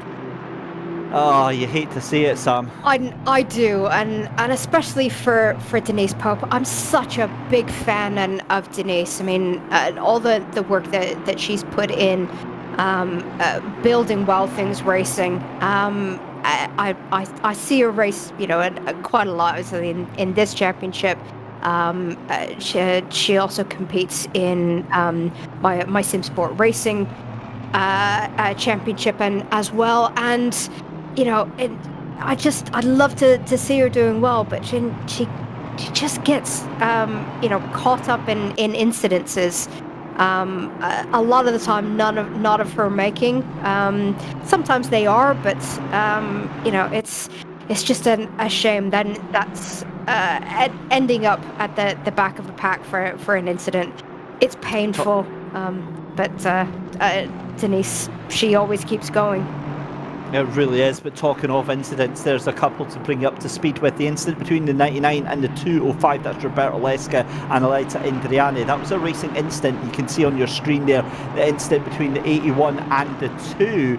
That is Chiara Camariano and Cosmo Marsh. It's a 15-second time penalty for Chiara Camariano for causing a collision, and unfortunately that is part of the reason why Chiara was demoted from silver down to class, was because of repeatedly finding themselves in getting penalties for contact with the stewards. And again, it just shows that, you know, pace is one thing, but having that racecraft, having that situational awareness is completely different kettle of fish. Going back to your point about Denise Pope, yep, absolutely have to share that love for Denise. Raced with her at the weekend in the iRacing. I can't even remember what it was. It was the butt kicker 24 hour of Silverstone, where I was absolutely terrible, Sam. No word of a lie, I was absolutely terrible. Managed to use up all of our quick repairs, managed to get a whole about 50 points. I think I got 50% of the entire team's penalty points I got by myself, so very proud of that. However, it was great fun, and Denise and the rest of the team were an absolute joy to befriend and to be there with. As Paula Brady goes very deep as well on Sophia Ronwin, and well, that let's maybe kind of glaze over that one. Do you know what that is? That's because in YouTube chat, Timu Karppinen said that this was a much cleaner race, this one. So we're blaming Timu for making that comment and jinxing this race. That's what's happened. As long as it's not me that's jinxing it this time. If there's somebody else that can be blamed, I will find them. Don't you worry about that, Sam. If that's you, that might be the thing, but it's someone else.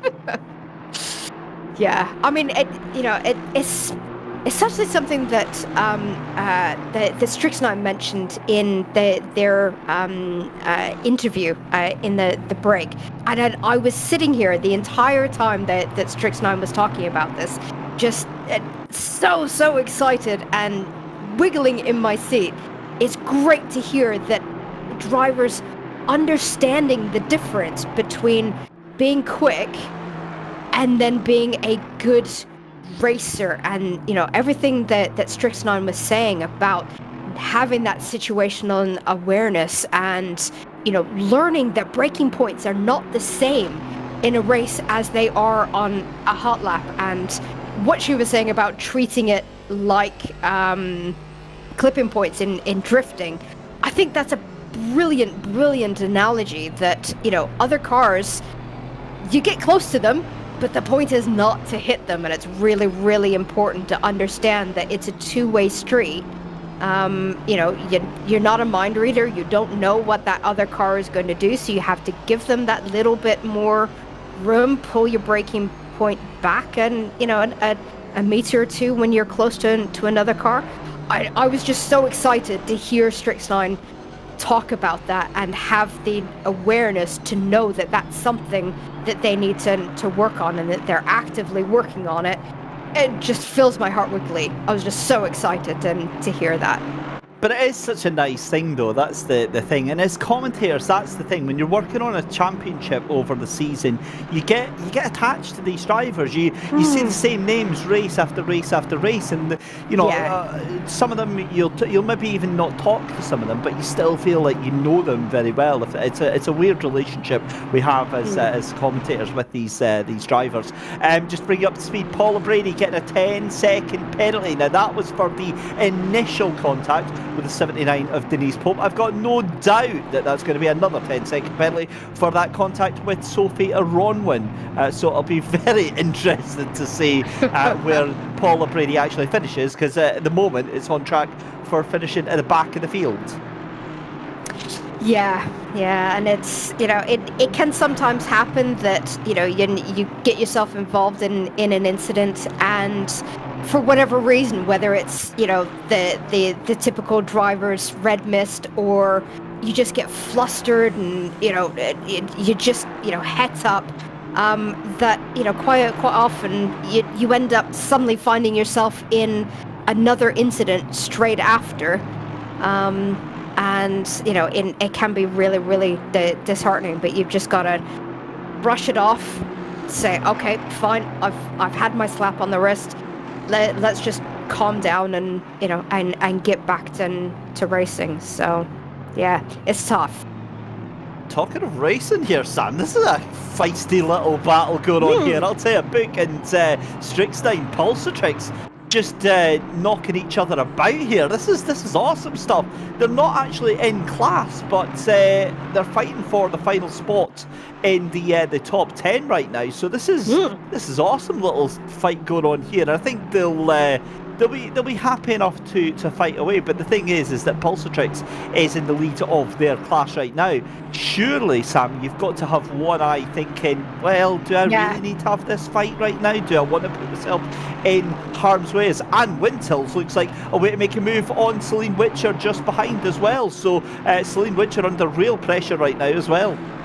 Yeah, I mean, Strixnine Shin, they do kind of have to think bigger, but it's so easy when you're behind the wheel in the cockpit to just get tunnel vision, and the competitiveness that is inbuilt into every single sim racer the world over, that there's a car in front of me, I have to pass them.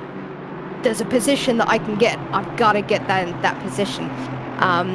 But yeah, does Pulsatrix really need that position for her championship? No, but you wouldn't be a racer if you didn't try for it anyway. That sounds like me driving on the M8 on the way up the road. It's see a car, I've got to get past it. No chance. Right. Oh, contact! And Vintels! No. Oh, and that looked like a little bit from Celine Witcher. That looked like that car lurched forward there. and, well, you hate to say it, and we've got chaos going on with Pulsatrix on the outside there. You've got Altea Book holding on to that position. What's going on now? Suddenly it's developed into your favourite episode of WWE. We've got, we need to get some like intro music for a lot of these drivers, because there's suplexes, there's swanton bombs going on in there, there's everything. I mean, it's just madness right now. It is mad, but another that I've got to point out about this battle between Pulsatrix and Altea Book, and as we've said before, Altea, experienced driver.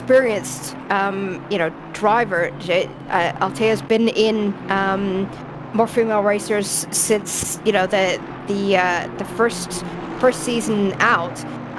So Pulsatrix definitely going against a more experienced driver, but showing that that they can definitely hold their own, and it's giving Altea a good old run for their money. Yeah, 100%. I did get slightly distracted there because we've got 2 penalties just coming in here. Incident between cars 11 and 99. No further action on that one. That is Roberta Leska and Charlotte Robertson. Then the incident between cars 714 and the 48.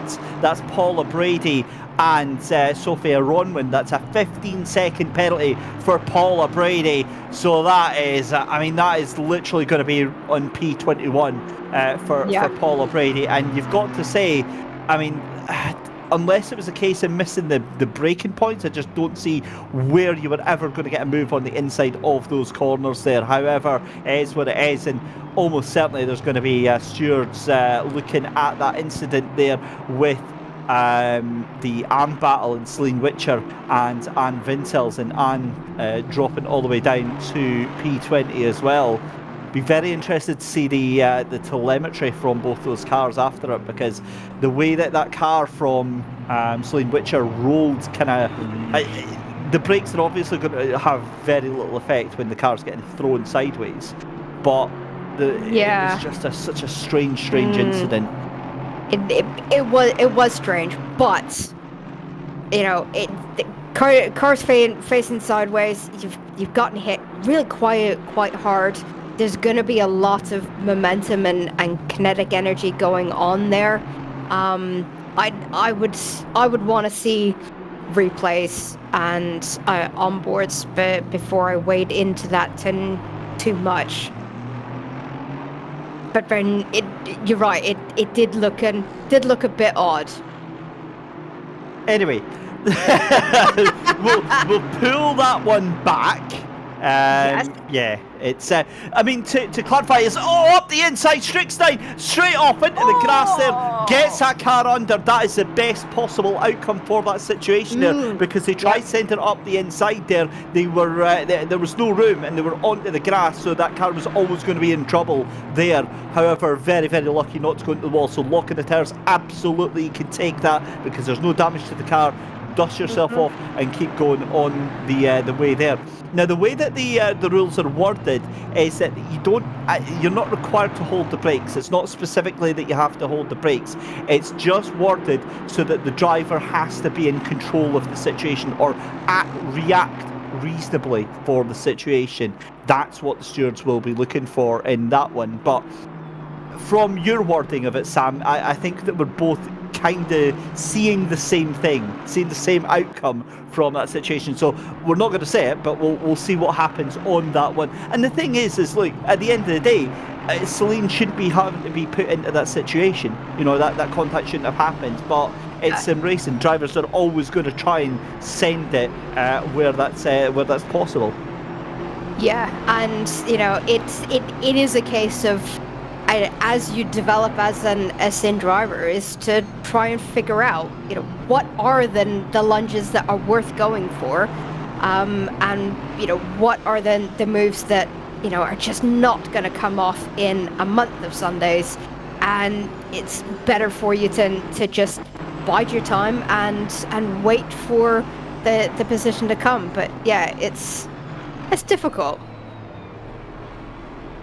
certainly is. Still watching this battle here between Ruby Acosta right now and Esmeralda van der Nald. Fascinating little fight that's going on here, and just watching that. Now this is very, very interesting as well. Do you remember how our Maiken qualified 7 seconds off of the rest of the field? Maiken's now down to doing times 2 seconds off the rest of the field. So Maiken's now down to doing 1:57s. Honestly, I know this might come across as sound really patronising, really cheesy, but it makes me so proud, like watching a new driver come in to an online race, right? They've never raced before, and already they're so quickly bringing their times down and you know, very quickly getting to speeds. I've got no doubt that come the next couple of races, Maiken will be actually fighting for a couple of positions, as Celine absolutely sends it from like 2 weeks ago. Gonna have to be careful there, because Chiara Camariano is just behind him there in the number 81. So this is for position in class, not this fight here, but Camariano just behind. This is Yvonne Huffelaar. So this is, oh, we've got a car off sideways there. That's the 79. That's Denise Pope sideways again. No. Oh, there was there contact in there, because that's a strange place for that 79 to be sideways. It is, yeah, and the front end of that car, and from this angle, not looking very happy. So yeah, I think that's. I think something has aided in her excursion off track, shall we say. So instant between cars 2 and 141, that is Cosmo Marsh and Eris Aphelion. It's a penalty for Cosmo Marsh for causing a collision, 10 seconds. Car 66 and 123, that's Celine Witcher and the 123 of Anne Vintels. It's a 5-second penalty for Anne Vintels for causing that collision there. So that I mean, it was chaos going into that last corner, and obviously the stewards deciding that it was a relatively minor infringement. Yeah, and you know, and I think that's a good decision. You know, there was a lot going on, very, very difficult when you've got so many cars involved in an incident to try and pick apart, you know, where then the initial fault came. You know, I do not envy stewards' position at all. Then, you know, they've got a really, really tough job to try and pick apart some of these incidents. Yeah, I do not envy that job at all. As we go a little bit wide there with Esmeralda van der Nald, I did stewarding once for an online race. I did it for, it was an F1 community race, and no word of a lie, I just straight up DQ'd someone from the race immediately. It was at Silverstone, it was an F1 race, and they... intentionally? Well, I disqualified someone as a steward. It was at Silverstone, and they were along the hangar straight, and another car forced another car off onto the grass midway through the straight as they were trying to overtake, and I was just not having any of it and just straight up disqualified them, thinking it was a community race. You're trying to represent the community in the best possible light. It was a broadcast race, and I'm like, you don't do that race. If it was a championship race and there's points at stake, possibly it's an argument. You don't pull that in a race. It's just for fun. It's up the inside goes Ruby Acosta on Esmeralda van der Nald, but it's going to be a straight up drag race down the start finish straight. Ruby Acosta, although they got the exit of that corner, it didn't work. And have a look who's behind there. That is Azzy Erdale wanting to try and make a move here as well, as he's going to go side by side with Ruby Acosta, straight up in for position, in for the kill. But thankfully no contact. The two of them go side by side at turn one. I think many other drivers can take note of that. Yeah. Jin, Azzy Erdale, you know, definitely making that car as big as possible, trying to put Ruby Acosta off a little bit, force them into a mistake. But then it did the right thing. You know, have a go, hasn't worked, pull back in, and you know, wait for the next opportunity to come along. So here we go then. 4.5 minutes left to go. Sam, how did that happen? What? Exactly. Your reaction says it as well. How's that happened? We were busy watching, and suddenly now 25 minutes have gone by. That's a bit worrying. As Rubia Costa still fighting with Esmeralda van der Nald. This is brilliant. Trying to go around the outside at Loikop on the inside there. Yeah, that's not going to happen. A little bit close for comfort here. And you're like, really, is this necessary? Well, I didn't see that one coming. I mean, you hate to see it, right? As the Airedale's getting involved. Oh, my... keep it under control. Keep it straight. Right, so we're back to where we are. As the Airedale is just like, yeah, cheers, you guys, just fight between yourselves. I'm just going to take that position. Wow. Good Lord. I have no idea where that race has gone, but into the final 4 minutes, and lo and behold, Alu Gobi, 5.5 seconds ahead of Honora Rose up front. Yes, there's an instant between Anne Vintels and Charlotte Robertson. No further action deemed necessary by the stewards on that one. Anne Vintels already with that 5-second penalty. A little bit of a nibble there from Paula Brady onto the rear right of Rubia Costa. This is getting very, very scrappy indeed. Rubia Costa in between a rock and a hard place right now, chasing down Esmeralda van der Nald. But Azzy Airedale currently in P2 in the silver class right now, doing a grand job and very, very opportunistic. However, one car we haven't seen on position to make it 2 out of 2. Alu Gobi 5.4 seconds ahead of Honor Rose, and by my reckoning, this would bring the championship within 1 or 2 points, Sam. Yeah, it's just going to be an epic battle royale for the final round. To be honest, and at this point, I don't care what track we're going to be at next round. It's going to be exciting no matter where we are. There are going to be it's all to play for in all of the classes, and that's exactly what you want to see.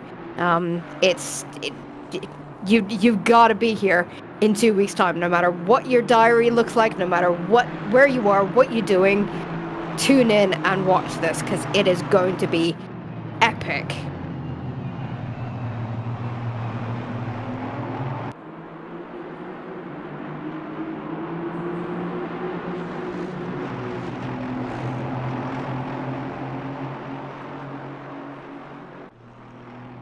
Just factoring in as well on there, Sam, on the points as well. I was doing some quick calculations, hence, your boy here can't do two things at once. I was trying to work out what was happening here. The points, it's 5 points of difference, so it's 5 points to Alu Gobi over Honor Rose if the positions stay where they are now. They came into this, and I believe that I think that Honora is going to be within 3 points, certainly. It doesn't factor in properly because the drop scores get worked out and things like that as well. But yeah, it's way, way too close to call right now, just now. A minute left to go, so we're on the penultimate lap of the race here. Alu Gobi now 6 seconds ahead of Honor Rose. Sarah Duff, though, staying in touch with the leaders right now of the pro class. Meanwhile, April Carlsvard in the lead of the silver class from Azzy Airedale by 8.7 seconds. Esmeralda van der Nald, Rubia Costa and Paula Brady all in this fight for the silver class right now.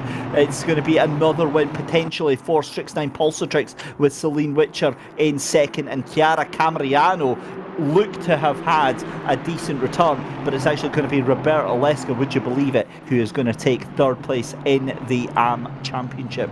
There is Alu Gobi coming through the final lap then, through the first couple of corners here.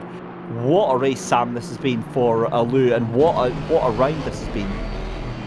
It has, yeah, and and at the beginning of the season, would we have predicted that we're going to go into the final round with the points as tight as they're going to be? Probably not, but it just goes to show, how quickly a championship can turn around with, just one good, strong outing like an Alu has had here today. An Alu, she's had the measure of Kyalami. Whatever practice Gobi has been doing then this week, they keep doing the exact same thing that you're doing, because then next round it's all to play for. And yeah, absolutely fantastic. Fellow Canadian, love to see Gobi taking 2 out of 2 tonight. Yeah, and that's exactly what we are going to see is in through this big fight there as Ruby Acosta then gets overtaken by Paula Brady, moves up into P7, fighting for 6th, 7th and 8th position. Now, by calculations, very, very rough calculations here as our race leader comes back. I'll come back to calculations in a minute, because Alu Gobi comes out the final corner then to make it 2 out of 2. It's a clean sweep for the first time this season. Alu Gobi wins race number 2 here. Honor Rose has to settle for 2nd place. Saradov in P3 for your pro. My goodness me. So, by very rough calculations, Honor Rose is on 139 points and Alu Gobi on 129. April Carlsvard is going to come out of the final corner. We've got drop scores to take into account as well, but April Carlsvard comes across the line to win in silver class. It's a great performance for April Carlsvard and huge for the championship as well. Azzy Ardale comes across the line for silver. That is a glorious debut in silver class this round for Azzy Ardale. Esmeralda van der Nald into P3 in the silver class, and then it's Strixnine Pulsatrix to make it 2 out of 2. Celine Witcher is going to come across the line to take P2 in the AM class, and Chiara Camariano is going to finish in or come across the line in 3rd, but will be demoted basically all the way down after a 15-second time penalty is applied. So Roberta Leska is going to finish in P3 in that AM class. But my goodness me, Sam, what a race. I mean, again, we thought race 1 was hectic, but this threw everything to the wall. It did, yeah. I mean, there's just... the fact that, when we blink and suddenly there's only 4 minutes left, is just a perfect illustration of how much was going on in that race that, lo and behold, is suddenly over. And we just constantly had something to talk about, somewhere to look, something going on. I love races like this where you almost don't know where to look. It's exciting, it's exhilarating. It's what sim racing is all about. Yeah, it really, really is. Congratulations to our newest member of More Female Racers. A huge welcome to Mike and Hjelset Termte in the 626, who did a grand job finishing in P22, a lap down, but doing a 1:57 as their fastest lap, and just a couple of seconds off of the main grid. So while we're waiting for the rest of the drivers, let's bring in Mike in for another chat. Mike, congratulations, your first ever double race then. Yeah, I mean, that was a lot better than race 1, certainly not as scary for you, and you were starting to get some pace there. 1:57, your fastest lap. Yeah, thank you. It was so much fun, and I'm so grateful for the warm welcome. This race was all about getting more comfortable with the whole racing thing. And obviously, it's made it a little bit easier when the cars are smashing into each other in front of you. Oh yes, yeah. That's a huge benefit. So with our final round coming up in a couple of weeks, do we think that we can get you back then? Is Truls going to twist your arm and get you in for a full season next year? Oh, absolutely. I don't even know if he needs to twist my arm. This was a lot of fun.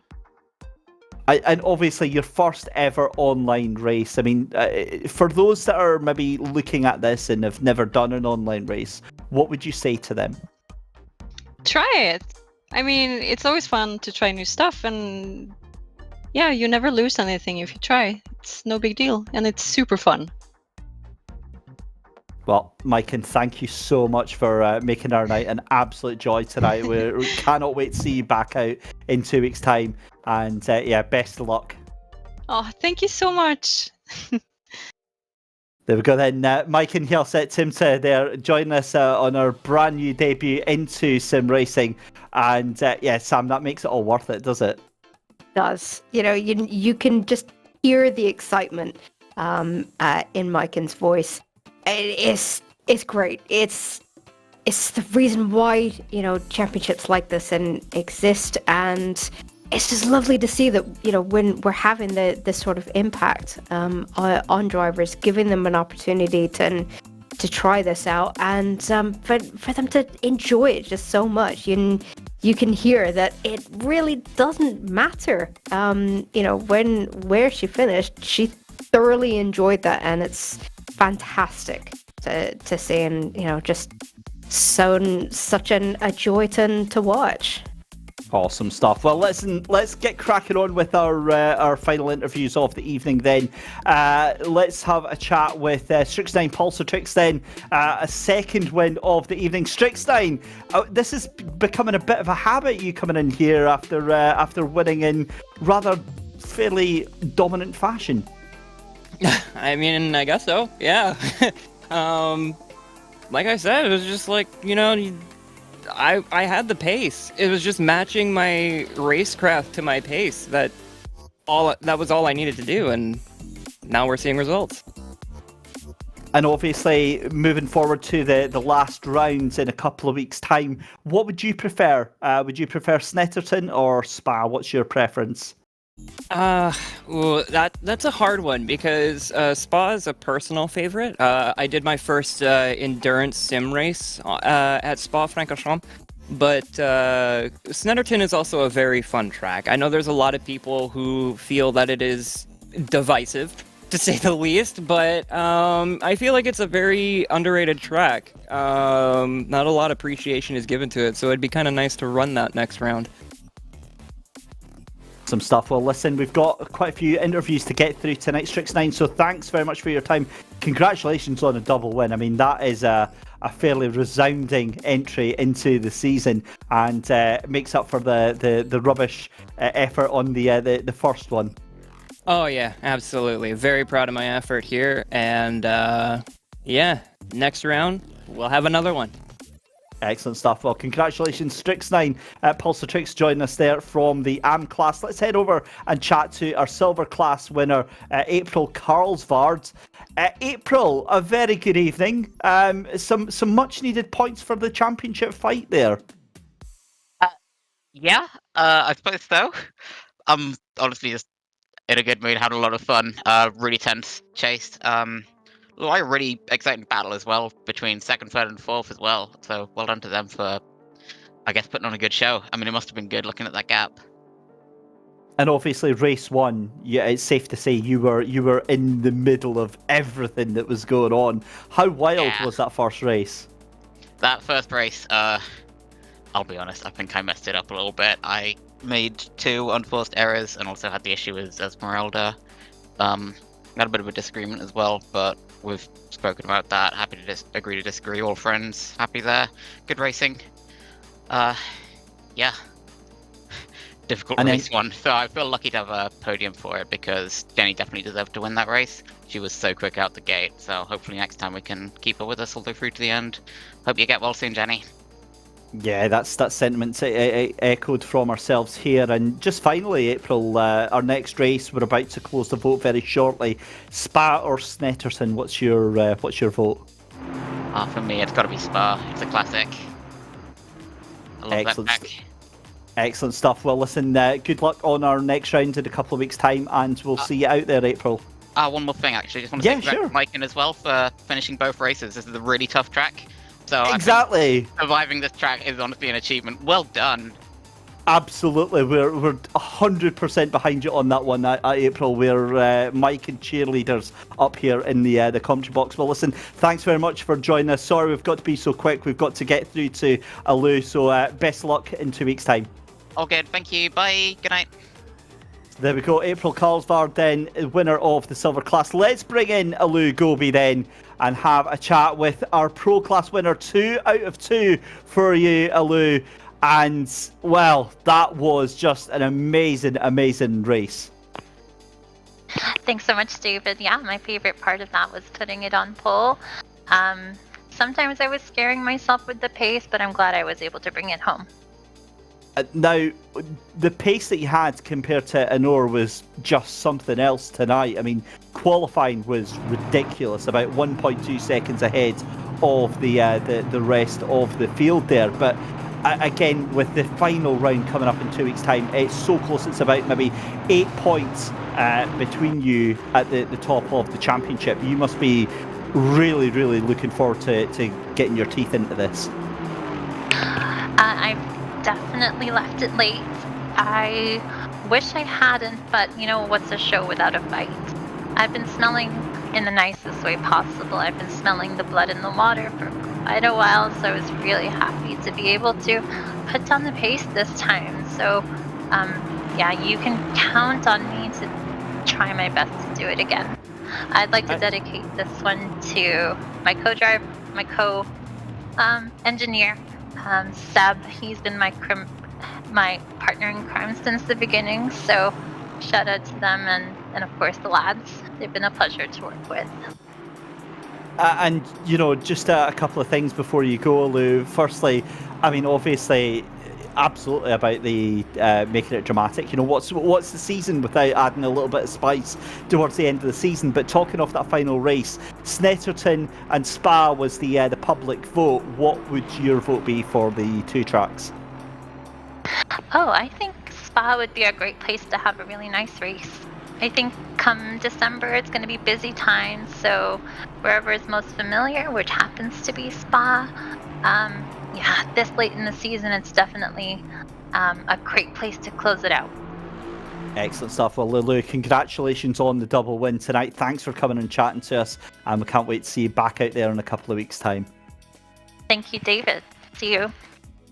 So there we go then. Alu Gobi giving us their thoughts on tonight's race. Right, that is it. The votes are in. The votes are closed for our final round of the season.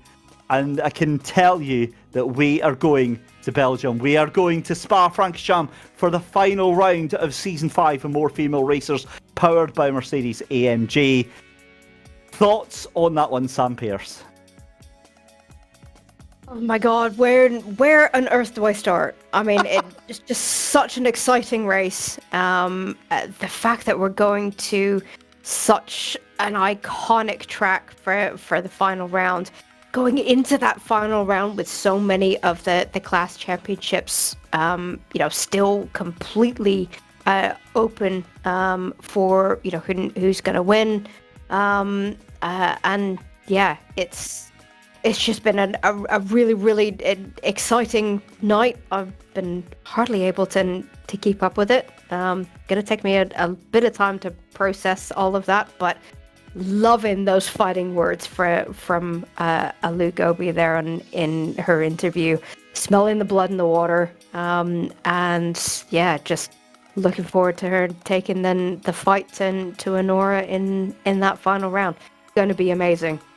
It certainly is, and look, we knew that tonight was going to be an amazing race, Sam. That's why we've given ourselves a week off to compose ourselves for the final round. So, ladies and gentlemen, do not miss it. Our next round, our final round of the season, going to be December the 19th, exactly the same time. So hit that subscribe button on YouTube so you do not miss the final round.